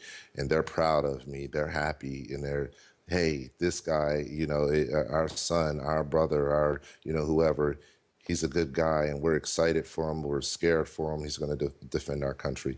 As soon as I land on the ground, um, I'm going to walk into somebody else's country with that same pride, and I'm going to walk up to their household and then extract people from their household because I'm looking for a terrorist. Those people are going to look at me with hurt eyes. Those people are going to look at me with hurt feelings. You see what I'm saying? So perception is in the eye of uh, of the beholder, if you will. Now, if I look at it from that angle, it makes me sad. It makes me, really highly upset because when you think you're doing something good, um, it doesn't necessarily mean that it is good because what is good? Because you perceive it to be good, because your family perceives it to be good. Well, you could put your boots in the ground in another country and you just caused hell. Yeah. And you didn't do it knowingly, but you just caused hell for somebody else's life and their family and possibly scarring their children with memories that they'll never forget. They're humans. So it makes me think in the aspect of I feel sorry for my fellow brothers and sisters who, are working for a corrupt government. You know, um, I just pray that when the day comes for tyranny to go in full-fledged effect, that they realize that they're working for corruption and that there has to come in, coming into it, not to sell their souls out and continue working in corruption when they're given the order to kill Americans. So to realize that, they don't need to be a part of that. And that's what I think about, as being a veteran is I'm happy that I did it for the reasons that I did it, but I'm very upset by the fact that, those reasons were uh, not the reasons, that I initially thought they were, and what I was going out there and doing is not initially what I thought it was. Now, granted, I didn't go to a war zone or anything. I served at wartime during 9/11, but I didn't go to a war zone. Um, but if that was the case, and like it is the case for so many other soldiers, that's very conflicting. It's very conflicting if you're, faced with that kind of situation. So we got a lot of guys and girls coming back right now, and they're messed up. PTSD and depression are very, the factors are the highest they've ever been in the military. I've, experienced PTSD and depression myself being out of the military. It's a very hard thing to deal with. It really is, and it's two different worlds. It's really two different worlds, and I just feel for everybody that's serving right now because I know that they're doing it. The majority are doing it for the right reasons, but sometimes I just feel as they're fighting for the wrong people. Um, but they just don't know it because they're receiving a paycheck where the government's taking our money, excuse me, taking our money, giving it to our children that are fighting for us. Um, and, and their allegiance is to the government. and to the, the head of state, the president, instead of to us, even though it's our money. And they don't understand that aspect. So I just feel really sorry for the whole situation. But we have an opportunity to change a lot of things. And if we can get our military girls and guys to see that we can change these things and that we need their help to do it too, um, I believe we'll have a relatively easy transition. I really do, if we can get the military on our side and understanding that it doesn't have to be this way and we don't have to do bloodshed. We don't have to do any of this. It's just a simple change that needs to take place, and it just needs to take place on a large scale. Well, that's excellent, man. I know that's not the most comfortable question, and you did really well with it, man. I appreciate the candor as well. No problem, brother. Yeah, I think a lot of people appreciate that, especially folks that, well, probably on both sides, folks that are veterans and folks that aren't, because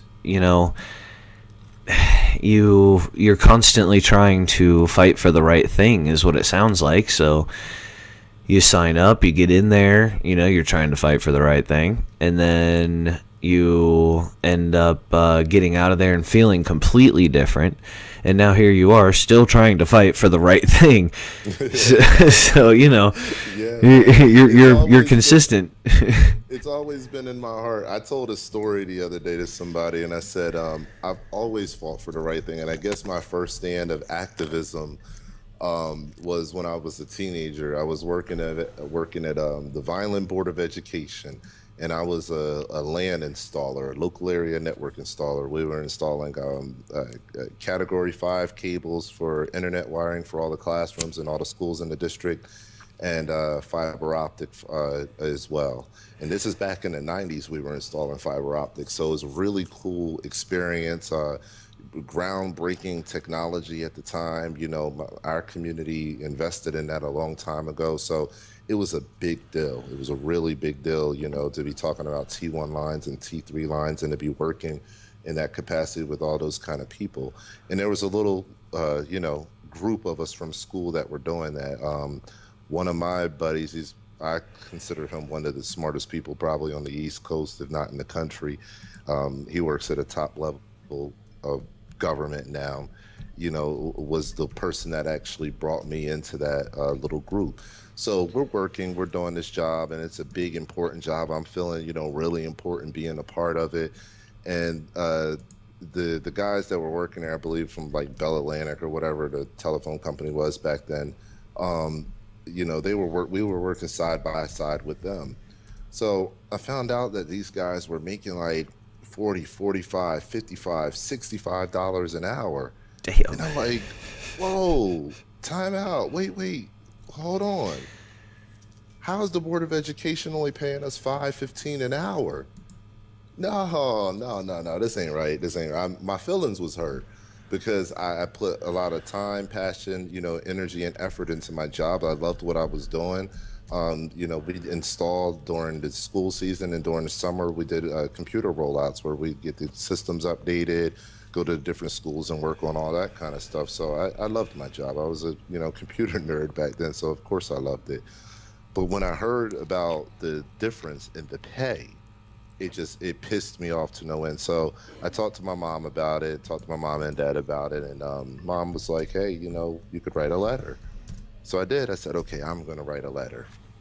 So I wrote a letter to, I believe his name was Steve Dantine at the time, Mr. Steve Dantine from the Board of Education. And, expressing my concerns and my grievances, like, why is this happening? And then during the summertime when we are full-time, our pay doesn't change. You say it's because we're in school. Well, what about the summertime when we're not in school? Can we at least get half of the rate of these guys? I was pushing to maybe even get $15, $20 an hour during the summertime. So what ended up happening was, we didn't get what we wanted to get, and they ended up snubbing us instead. They ended up making us feel good. They put us in the paper. The paper came out, took pictures of us, all that stuff, and they gave us a raise. And they gave us a 25-cent raise. Huh. Wow. Wow. I'll never forget that day.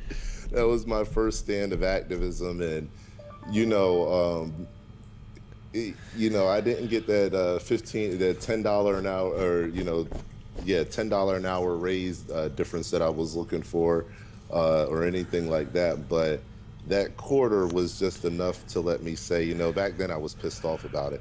But here today, I think it's funny and it's ironic because that quarter was just enough to let me know that they heard the effectiveness of my voice even as a teenager.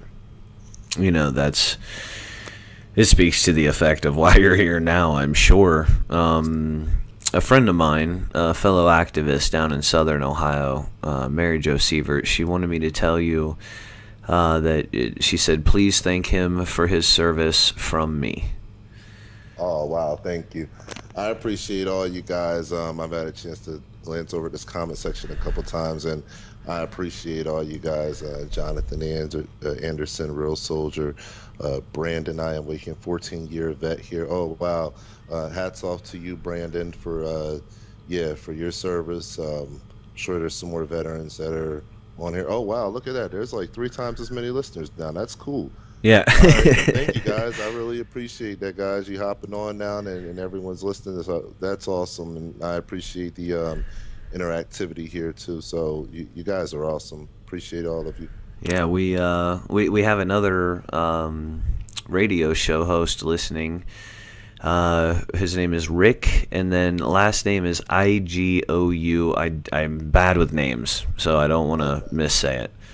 But he's also got his show, and Rick, if you can get your link into the chat there that everybody's in, and promote your show, man, get that up there.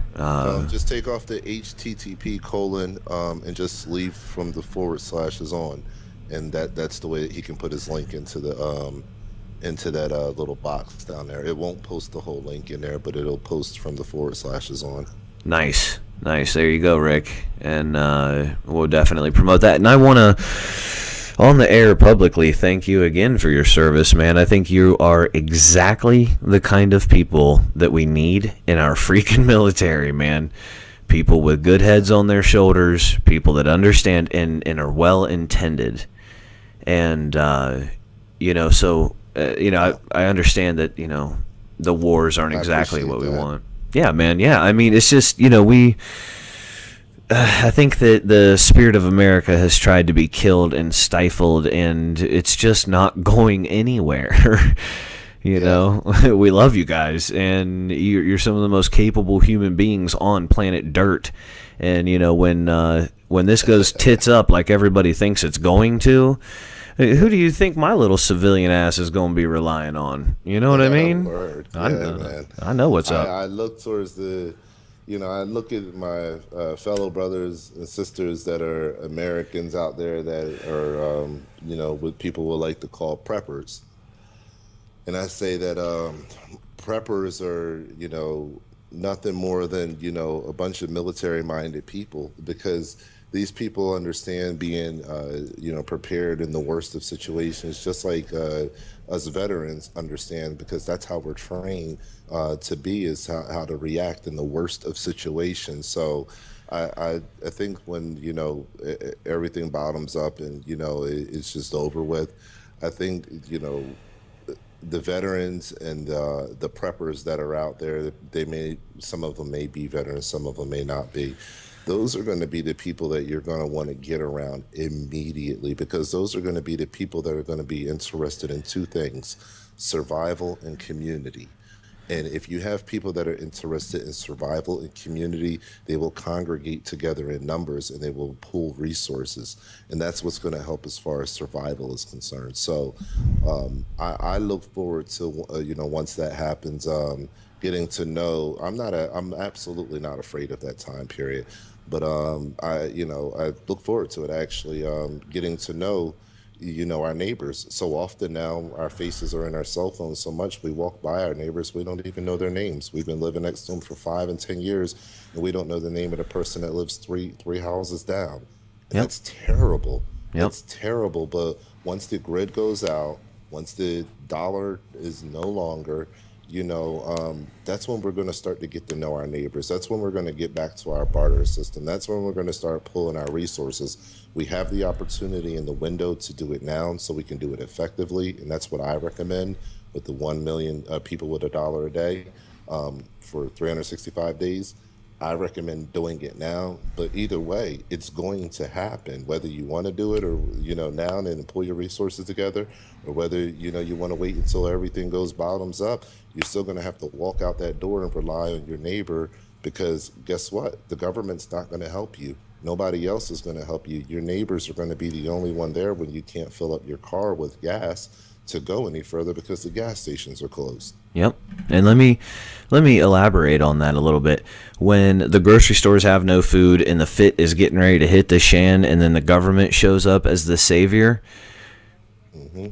take them hostage, take their food, do not participate in their shenanigans. Well, And take the fluoride out of the water they give you. Well, while I'm on air and while you just hit on that, I tell you two things that I believe about that. When they come, you won't be able to do that. It'll be too late by that time because the fear of the population, people will be on house arrest and they'll be going door to door. People won't get a chance to congregate and to pull the community numbers that are needed. But this is the sad thing. And this is why I say we have an option to do it now.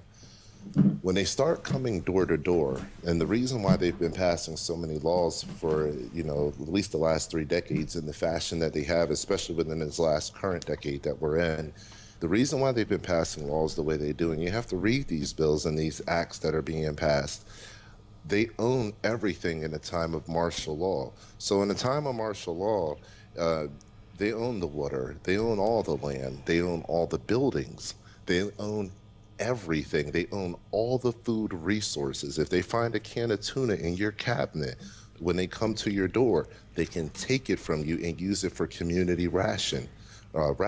So, this is written in their own documents. This is not anything that I'm just conjuring up and I'm saying this is probably what's going to happen. No, this is written there. All you have to do is just pull the documents and check them out. The So, Trans-Pacific Partnership. well, that's one of them. Oh, I read it. And It very plainly states about them how they can go door to door and take away yeah, anything that can be used in the implementation of weaponry. well, that's the newest one. Even before all of that, you have your things that would enable you out of the NDAA and the Patriot Act and stuff like that that would enable them to pull different kinds of resources before they would even enact martial law. These people are very crafty. And that's what I mean by this thing in Oregon being a flashpoint, because what you see there is real, but also half of it is very fake. The FBI could have went in a long time ago. As a matter of fact, let me just give you an example how they could have ended this. They could have took a drone with those things that are, and when you pull up to the bank, they have the little you put your deposit slip in it and it gets sucked through the tube. Yeah, yeah. Okay, so they could have took a drone with a mechanical arm on it and dropped one of those tubes down to the people to deliver their message because obviously there's no communication between the two groups of people. So they could have delivered a drone saying, "Hey, listen, this is the deal. We're not going to kill any of you.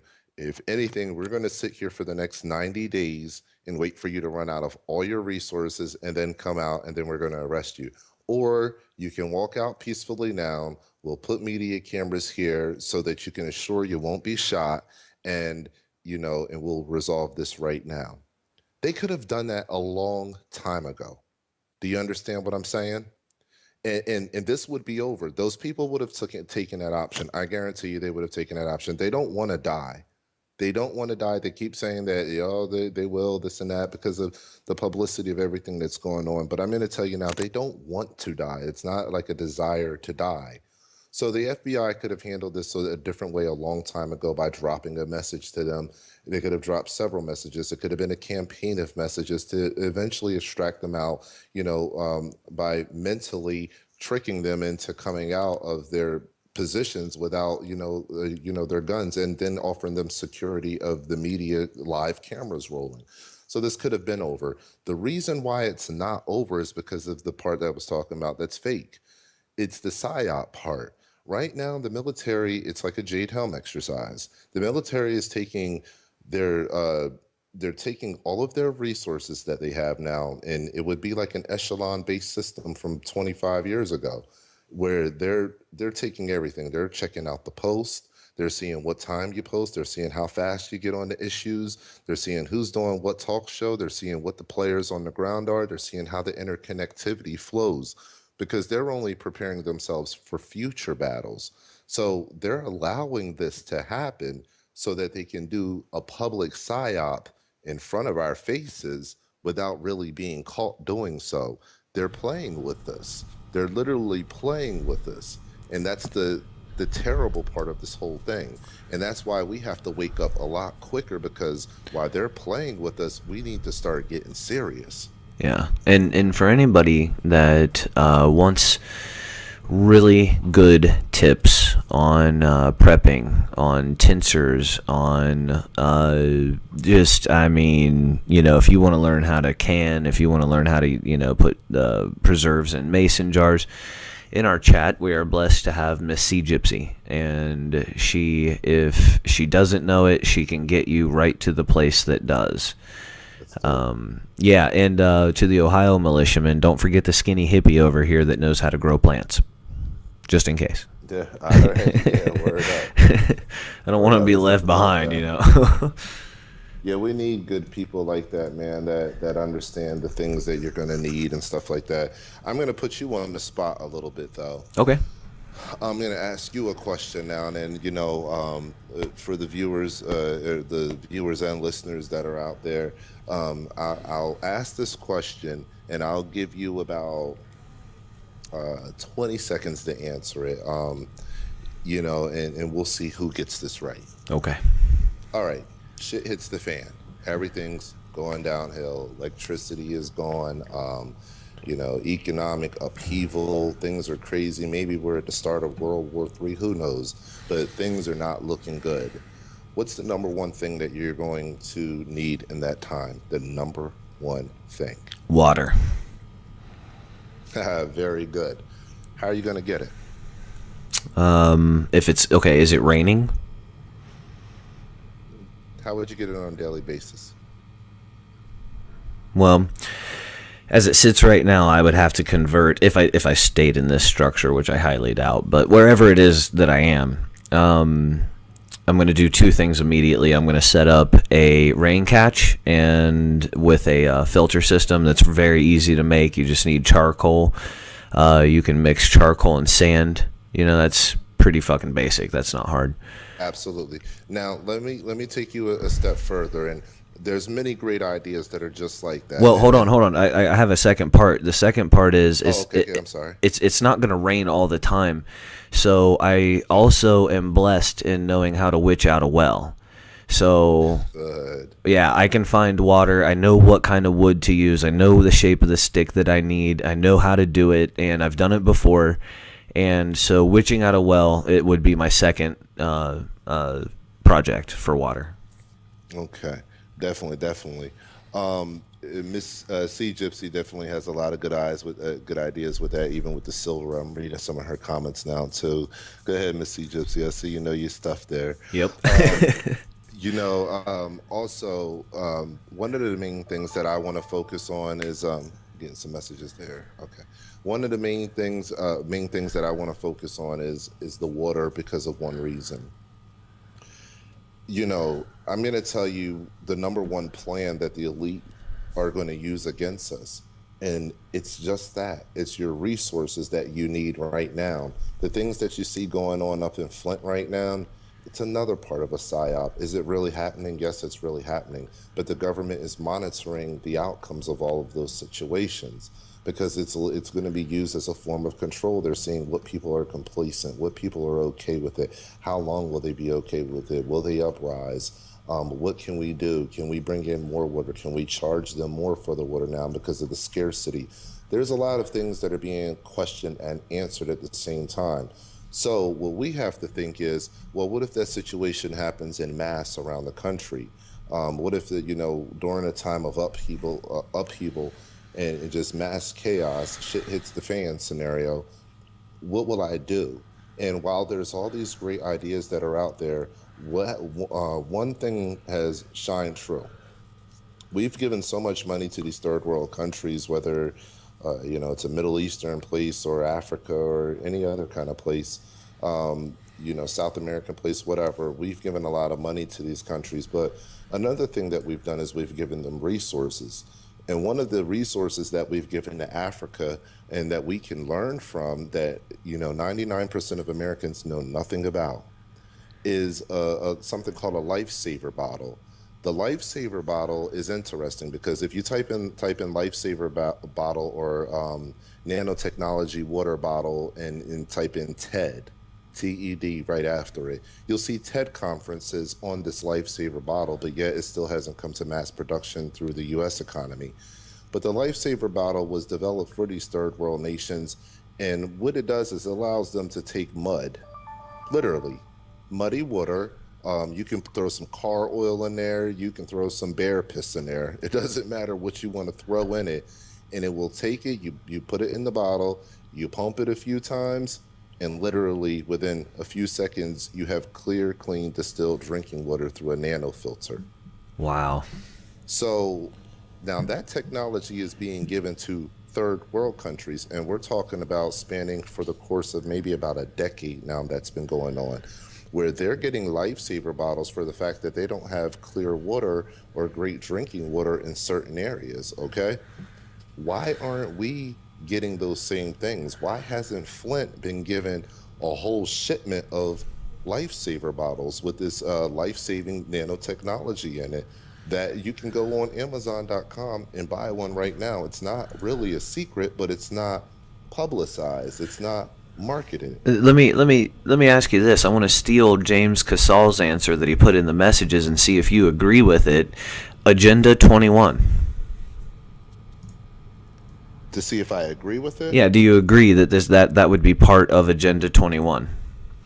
Yeah, there's many parts, and the plans change names from time to time, but the plan doesn't. The plan itself doesn't change. Right. So it depends on what level of government is talking about the plan and what name they decide to give the project at the time. But Agenda 21 has really many names depending on who's talking about it. So when you're talking about control, pretty much government control, yeah, that's absolutely a part of it. They want to control your water. They want to control your air. They want to control your land. They want to control the very building that you live in. That's why there's eminent domain.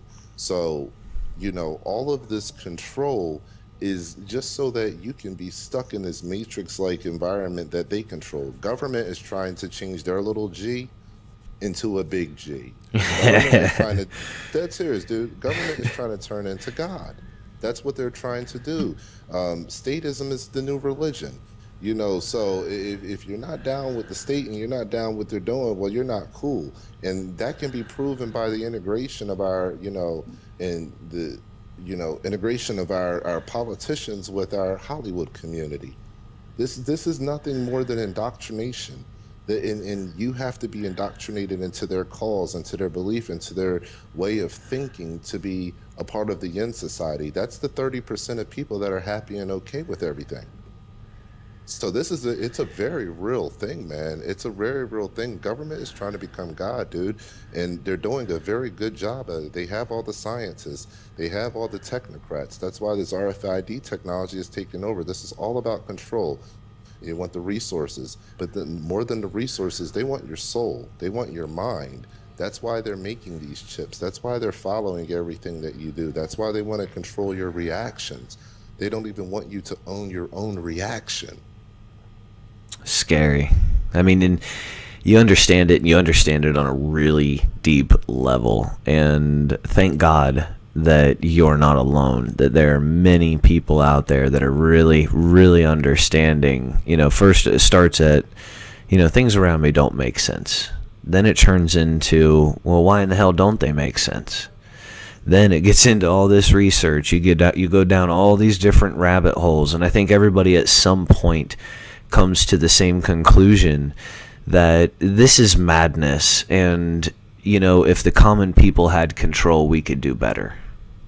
Absolutely, absolutely. If we had control, we could do better. And that's why I like your standpoint, man. And I found myself listening to your first show. I know I was doing the tech side of it, to make sure everything ran smoothly.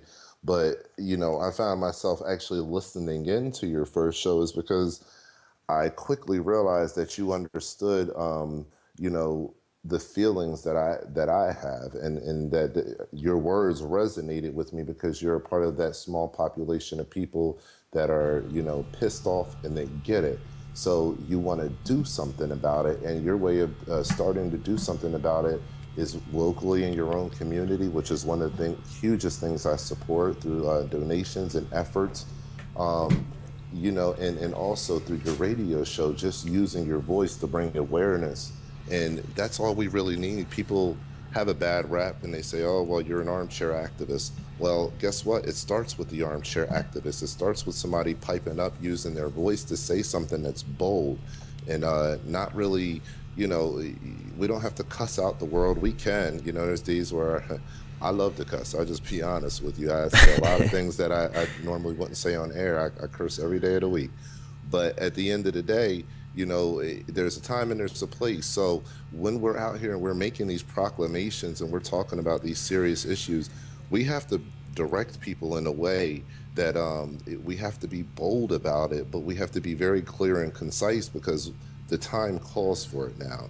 The time is now for people to wake up and understand. And I respect the fact that you don't mind taking on that obligation and duty, even though you know that there could be a backlash. And, there's a lot of people out there that say, oh, well, who's this white guy talking to all these black people coming into his studio? Well, this white guy is a guy that gets it.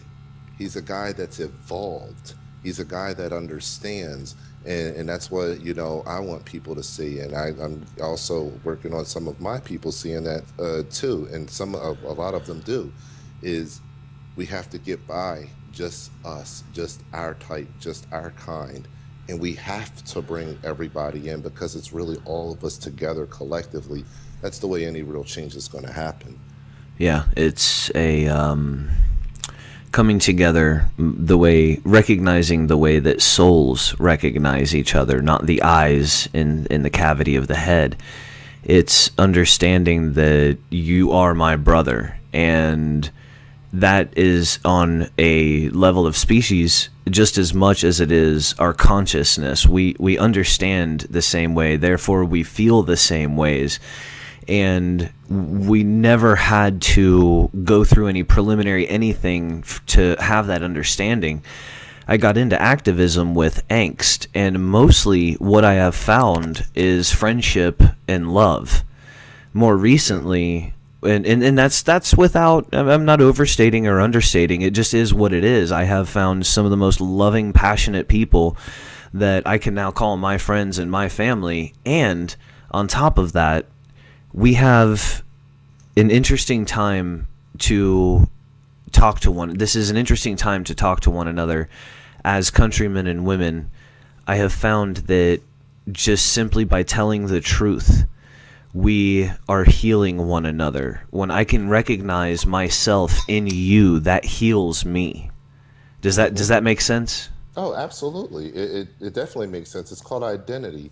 And, it's a very important thing, and that's why psychologists get their degrees. A lot of the times, that's one of the major problems is people don't understand their identity. They don't understand their place in this world because they don't understand their culture, where they come from.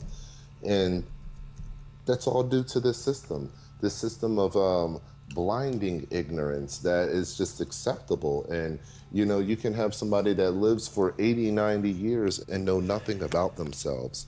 Now, if that's not a big deception, I don't know what is.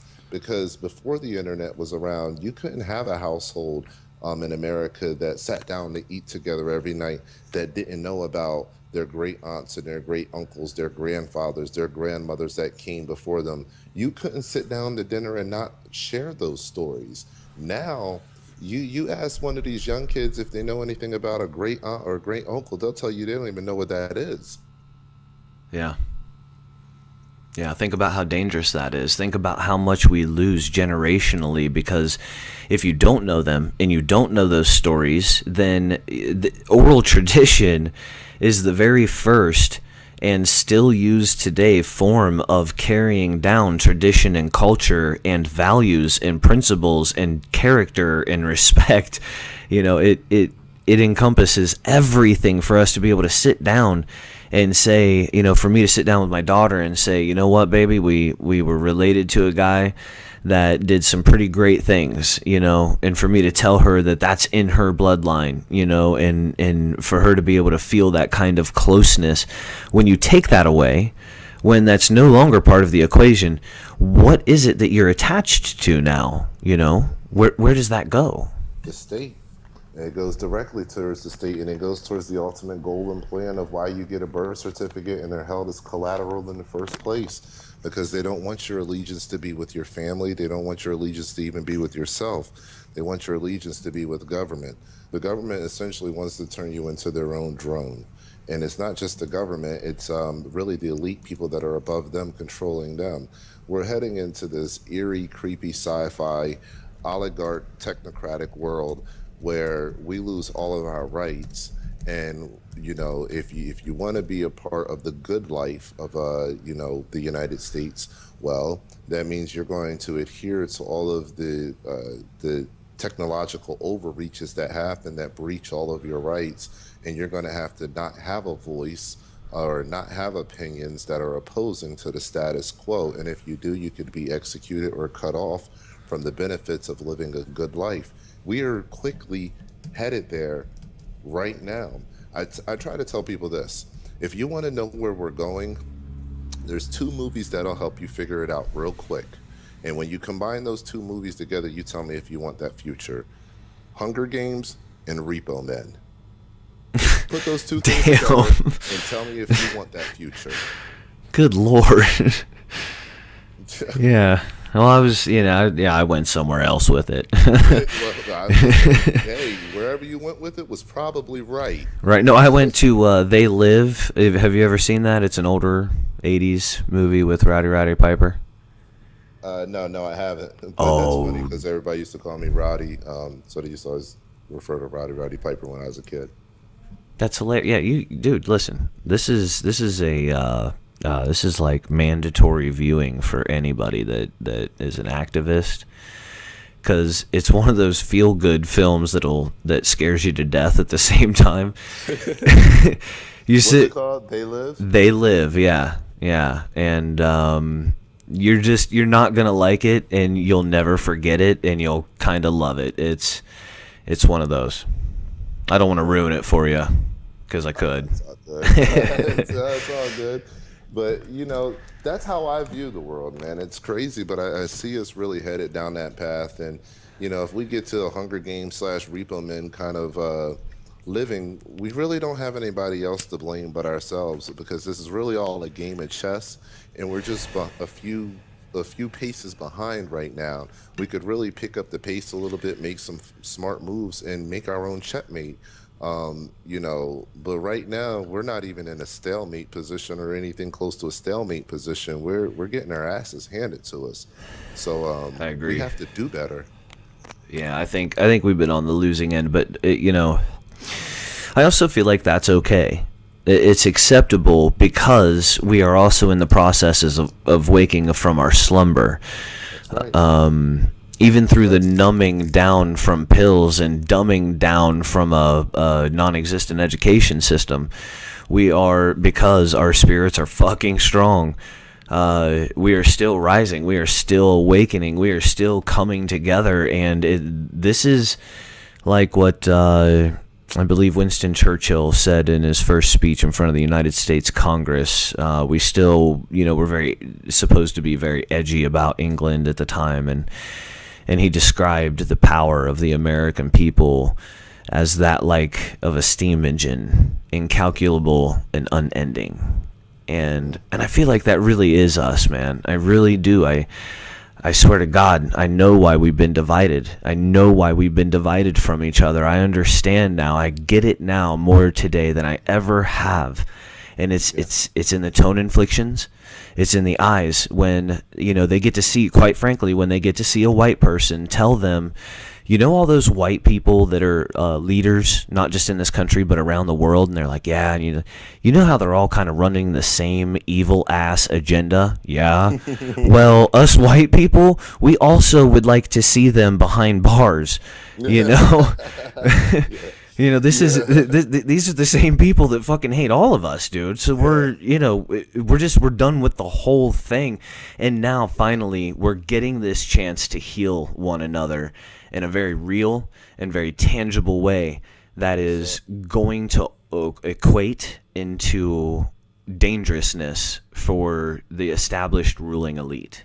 I'm going to tell you something. I'm going to expose something on your show that, I never said before publicly. A few of my friends know this and my family knows it. The reason why I don't talk about a lot of things that I said tonight on your show is because people don't ask me. So I don't say it that often. Especially collectively, everything that I said.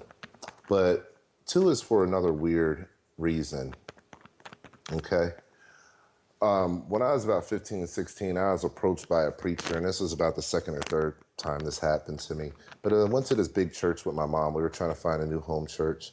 I was approached by this preacher, and as soon as I walked in the door, he stopped the service and came and he ministered to me, and God has something great for you. God has something great for you. You're going to stand up. You're going to lead people. You're going to help people in mighty ways. And that always stuck with me. You know what I mean? Because I didn't know this guy from a can of paint. We had never been to his church before. Now, fast forward it to all these years later now, and I see the things that are going on in the world, and I thank you for your compliments, of you, seeing what my understanding of the world is.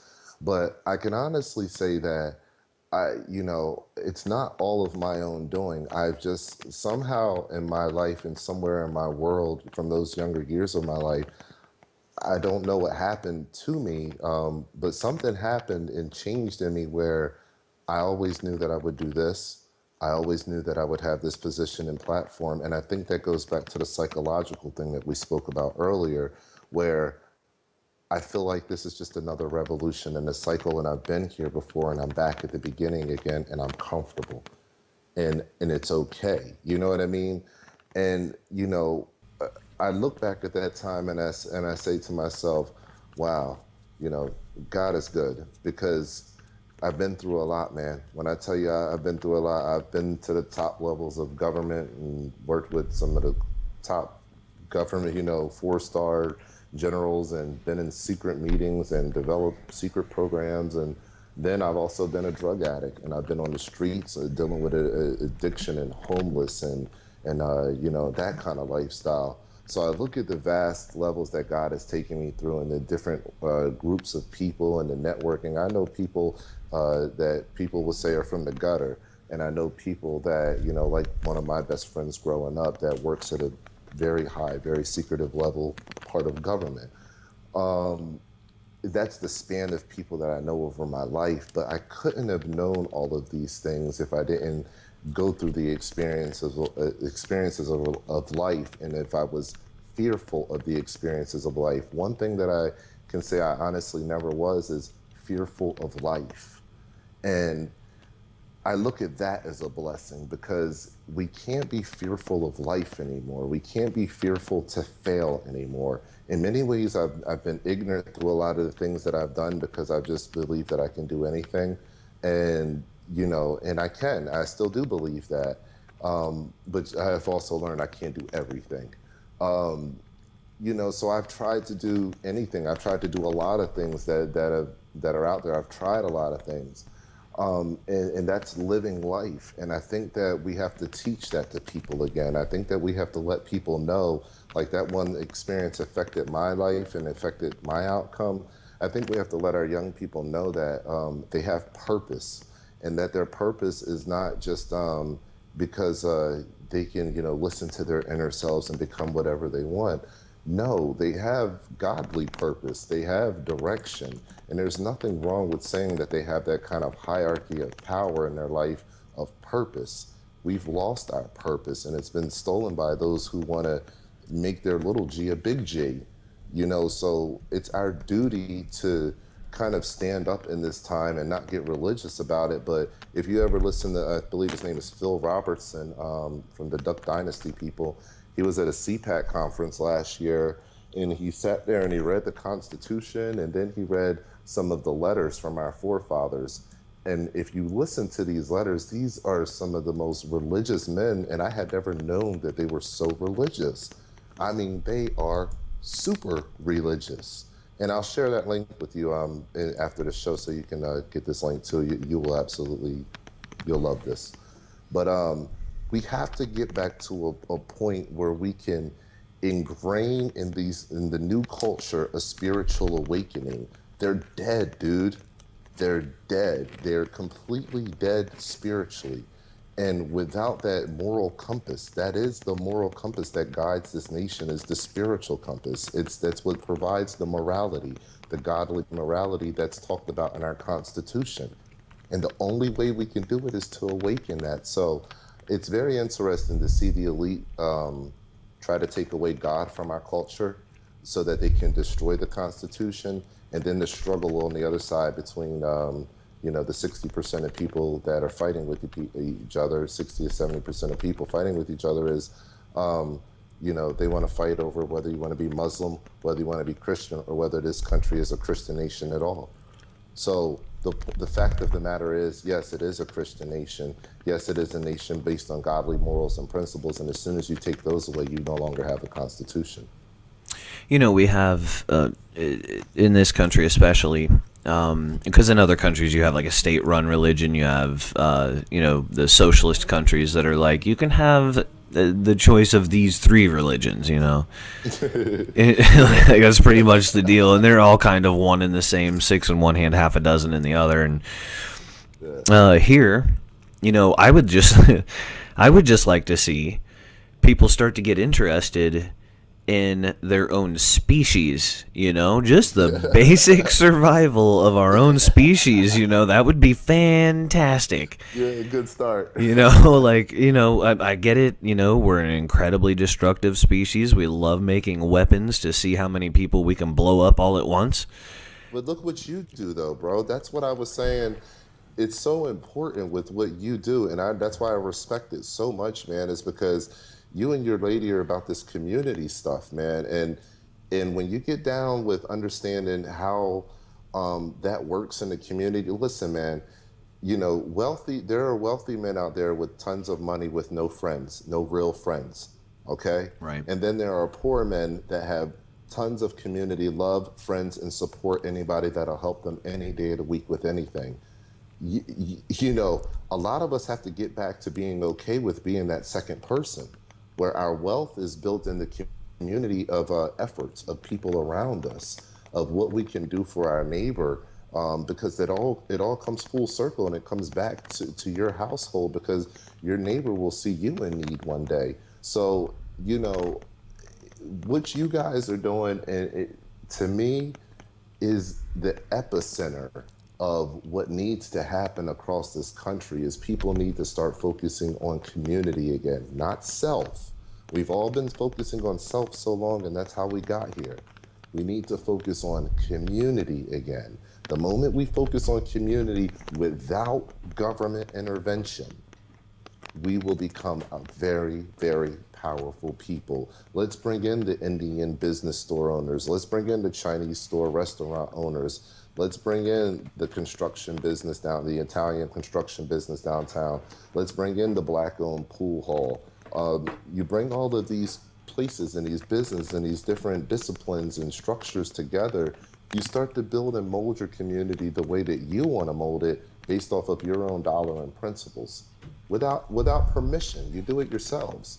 Yeah, and I appreciate that. I appreciate the kind words. We have worked really hard for a little over 2 years to help anybody that comes our way. If you need food, if you need clothes, if you need furniture, if you need, right now, my cousin Desta is helping a family that their house burnt down and they lost everything. So the Anons in Canada, and this is what people don't know, in order to send $600 from Canada, they had to pay $200.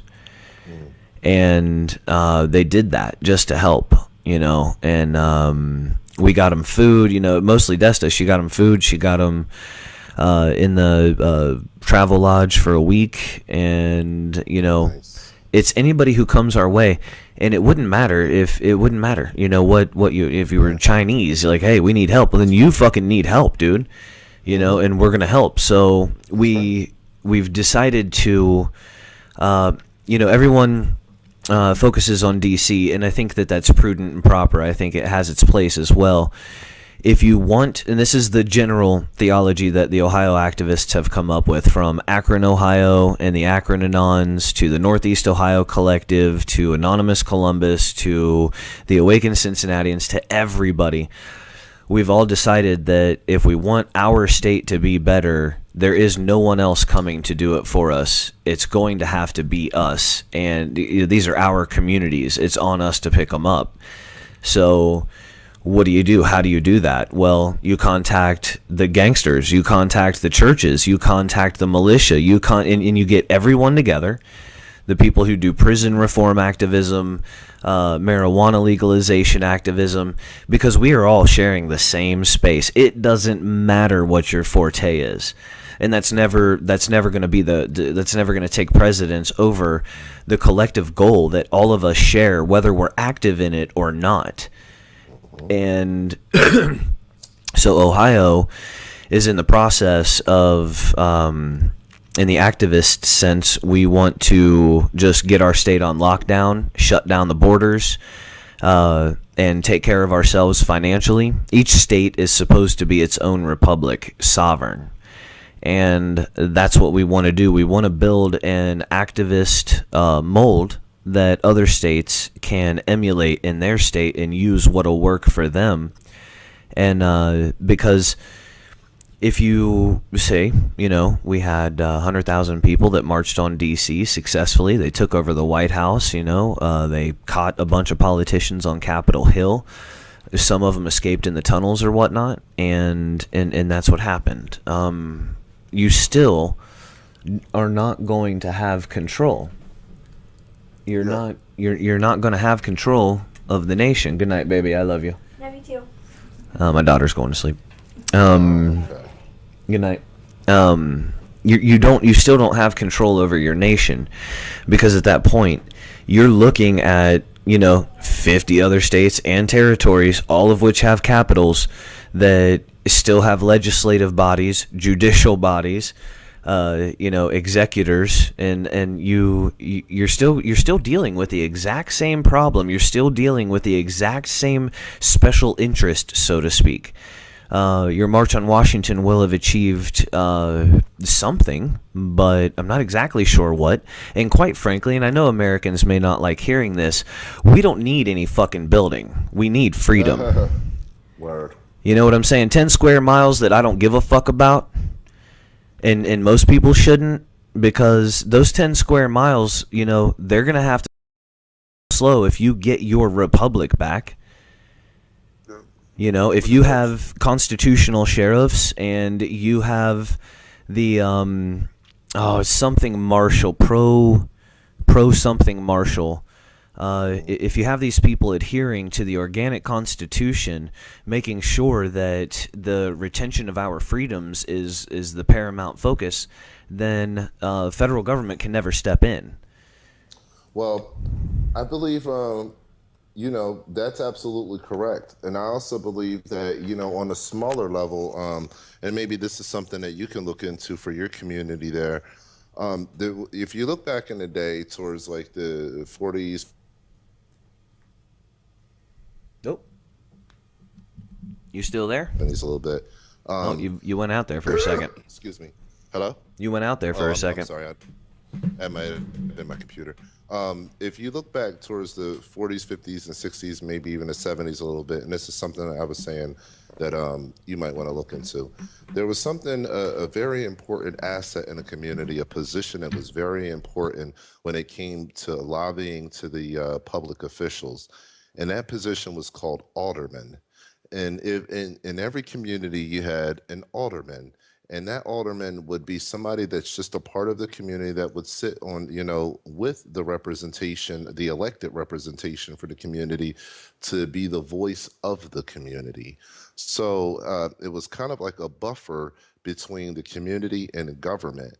And that buffer is an amazing buffer when you're talking about change, and when you're talking about the change that we need to start making necessary, because instead of having a million voices scream at the local community leaders about what we want to do, we have a few people within the community that get together and say, hey, you guys, you all understand that we're collectively going the same direction.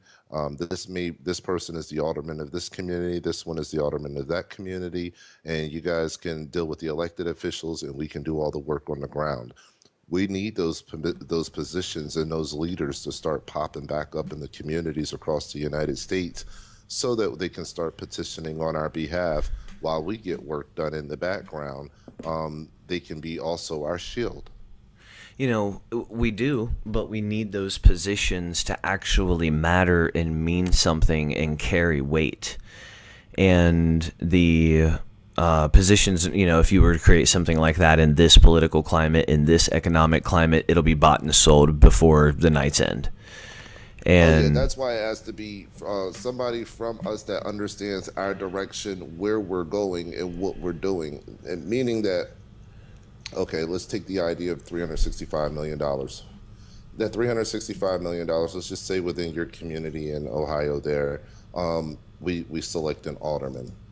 Well, that alderman would have to be down with the view of where the movement is going, what's going on in the movement, and nothing else, and just serving the people. As soon as that becomes clear that that person's not just serving the people, that person, for whatever greed purpose that they would have accepted money or something from somebody else, that person has to go. They can't be trusted in that position anymore. Now, that's okay. We have over 300 million people in the United States. Somebody else can fill that position. So nothing's going to ever be perfect, but you try to align the people that align with the cause. And, moving forward and rebuilding our country is a pretty big cause. So if you want to move forward and rebuild our country in the radical kind of way that we're talking about tonight on the show, then it's going to be very easy to spot if you're also aligned with the government. You'll be, kicked out immediately because you're selling out your fellow brother and sister, and we don't need any more of that. That's what we're actually trying to change, the division that's sold, that has us selling each other out on a daily basis. you're absolutely right, man. I couldn't agree more. I tell you what, we've been on here a while, and I think I could probably just talk your face off. You know what? We should do a marathon where we do like 12 solid hours at some point, man. And just keep it going, dude. And people won't believe it. Like, seriously, they've been on that whole time? Yeah, that's why they sound drunk. Yeah, I might have to drink for that one. Right. Yeah, I wanna get definitely, man. I want to do this again, and before we go, two things. One, in your deepest, sexiest, most sultry voice, can you say something sexy to Miss C Gypsy? Definitely, Miss C Gypsy. Listen, you make sure that you stay safe, Miss C Gypsy, and you make sure you keep your knowledge up, Queen. Yes, dude. That was perfect, man. Yes. Nice, dude. I'm Yeah. sure I'm gonna hear about that in about 10 to 15 Right, minutes. right. I got you in trouble just now. Yeah, I found this one clip on YouTube. Yeah, and I tell you what, before we go, man, tell us your show, tell us when it's on again, and give us a message to leave us with tonight. Okay, definitely, man. I appreciate you guys having me on. the Green Dragon Tavern is something I'm definitely. I told you I'm going to be listening to all the episodes that come on. I don't never mind contributing my time and my thoughts to the show. So thank you for that opportunity. My show is, also in correlation with your show on anonradio.live. My show is 8 p.m. to 10 p.m. on Wednesday nights. But if you actually go to my YouTube channel, Who is Sincere, you can download my app, so that when the show actually starts, you'll get a notification that I'm live on air. And I'd recommend that you do that because I go live on air more than just Wednesday. So, and those times aren't scheduled. Also, you can follow me on Twitter, which would actually be great because I'm going to start using my Twitter a lot more these days, just a little bit easier and quicker to get things done with so many projects running. But my Twitter is Sincere Speaks. Feel free to follow me there. Send me any kind of messages or direct, private messages there. And if you have any kind of information you want to send me or something like that. What else? Yeah, bro, I'm thankful, that you have this platform now, the Green Dragon Tavern. It's really, really cool, man. I really like the way that you deliver your show. I like the way that you talk. That's what I'm about. I'm normally, this is the first time I've ever been interviewed, so it's cool. With me, I actually like this too. But normally I'm interviewing, so I don't never get a chance to really give my full opinion on things or how I really think or view the world. So I just really appreciate you giving me the opportunity to do that tonight and let people see a little bit deeper on, how I think and how I view things. And hopefully people resonate with that and can get with us, and I say us, not just me, but us, you're my fellow brother in this, and and everything that we're doing collectively with other people, with different anon organizations from around the world, and community local groups, and things like that. So we all need to go ahead and start bringing this stuff together, and hopefully this message, like I said, resonates with you, and get with us, listen to us, support us, follow us, subscribe, like, share, do all of those things to be a part of the community of thinkers that are going to be changing the world for a better place tomorrow. Get yourself out of the mainstream media. Get yourself away from that. Get your children away from that. Figure out how to make sure that you have clean water. Get yourself one of those bottles. I say that's a necessity. You have to do that. You don't have a choice. Get yourself one of those. Learn how to grow your own foods. Get with people in your community that are about this earth, that are about this environment, that are about other humans. Don't worry about the money, about the federal system and the economy. It's all going to go away. It's all going to change. It's always evolving anyway. But as long as we keep community structure, we can keep our families strong. We can ensure a great future for our children and our grandchildren, and that's irreplaceable. That's irreplaceable, and no federal government, no oligarchy can give you that. So it's all about community. It's all about the efforts that we can do now. It's not about what's inside of yourself. It's about what's inside of your community, and you have to go out to go find that. So if I can leave anybody with any one thing, it would be that, unity and community. Let's get to it, and all rights matter. Man, well said. We appreciate your contributions, man. We're proud to have folks like you as our countrymen. You make it easy to stand by you, and I think you got some compliments on your deep, sexy voice too. Miss C Gypsies put OMG in a heart and a thank you, and James Casal said, "Man, he is awesome." Oh, that's cool. That's cool. Let everybody know I said the same thing about them. They're all awesome and great. I just really appreciate everybody listening in, and I'm just happy to really be able to give my opinion. I've always thought about what it would be like if anybody ever interviewed me, and well, now you're you the know. First person to do it, so thank you.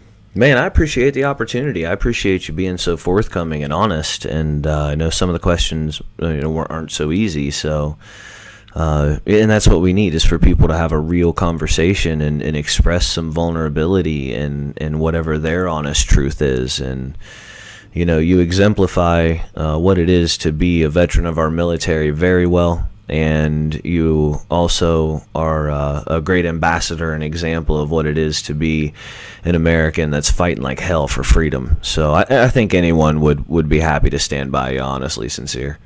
Oh man, I really appreciate that, brother. Well, let's make sure we just get to it and keep at it, man. We'll get this server issue fixed and back up and running. I got on there and tried to see what was going on, and I've stopped the server. I've refreshed it, reloaded. I've done everything, and it's still saying that it's offline. It has a minute by minute update, and it continues to beep offline, even though it says that it's running. So we don't know. We're going to check back in the morning, kind of see what it is. But, I guess I'll probably just say this in closing on your show. The only reason it really concerns me is not the fact that it's just not working and that it's saying that it's working. And we haven't received any kind of email notifications from the company, that owns the server. But the thing that bothers me the most is the Super Bowl is tomorrow. We have been spitting the most truth out of almost any radio organization that I know of, because there's no spin on our truth. We give it to you raw, like it is, and take it or leave it. You can only give the truth one way. And not only that, Oregon. We have been spitting the most truth about Oregon and what's going on there, and just really exposing some of the lies, some of the corruption, the deception, from right from the beginning. And with our server going down with this timing and with those 4 that are up at the refuge, my biggest concern is not really our server and stuff like that. I'll go to another company. It doesn't matter. That's what I was talking to our producer about anyway. It's like, it doesn't matter what they try to do to us. They won't stop us, period. We'll switch to another company. We'll develop 1,000,001 different ways to make sure that we reach our listeners. But my biggest concern, though, is that they're trying to create a blackout, a temporary blackout for the folks that are left up at the refuge, so that we can't get any kind of real messages out, maybe to disrupt the communications and the flow of information. And that bothers me. That really bothers me because, it lets me know that we are close, and that we not only are we close, but that they notice how close we are. And it bothers me to the point where it gets me all worked up. I'm ready to do even more, because if you're paying attention now, I got something for you. I got information I haven't even dropped yet. When I do drop it, it'll be like an atomic bomb exploded in the information world. So, and I'm dead serious about that, man. There's so many things I haven't even said yet. So I'm not going to talk you guys' ear off anymore. We can have this conversation any night of the week. I have things from the big technology companies. I got things from the big pharma companies, things from government leaders that nobody has ever talked about. You name it, bro. I got stories for days. I'm not only do I have the All Rights Matter show. Check that out on Facebook. Make sure you like the page. But, I'm also a journalist on Uncorporate Media and Before It's News. So I've been writing articles for a couple years now. I've been researching for a lot more than a couple years. And I could just talk on and on. And we could do this forever, brother. So whenever you want to do it, you let me know, and we'll definitely hop on air anytime. You're always welcome on my show, too. Absolutely. I appreciate that, man. We'll, and you're right. They can't stop us. They can block us from one server. We'll get on another. And if we have to, we'll use different platforms like this. So it doesn't matter. We'll do whatever we need to. That's right, brother. That's right. Hell yeah, man. Thank you for everybody listening, too. I appreciate you guys. Yeah, man. We appreciate your time tonight. And, we'll definitely do it again. All right, brother. Say that. All right, bro. Be easy. All right, now. All right, man. That is Sherrod Sincere Norman. He has, oh man, you heard it. There it is, right? The guy's voice comes out like silk. I sound like a sexually repressed 15-year-old or something. He's got it going on. Why couldn't I get that voice? God, what's going on? Why'd I have to get this one? Anyway. I'll complain about that on the next show. I appreciate you guys being here, man. I appreciate everybody's support tonight. I appreciate everybody jumping on with no notice. You know, it's kick-ass for you guys to do that and taking part, man. Thank you to anonradio.live. Thank you to Op Free World on Twitter and everywhere else. Thank you to Miss C Gypsy. Thank you to the producer of anonradio.live. And hopefully next time you hear us, we'll be on that show. This is Diametric Opposition on the Green Dragon Tavern.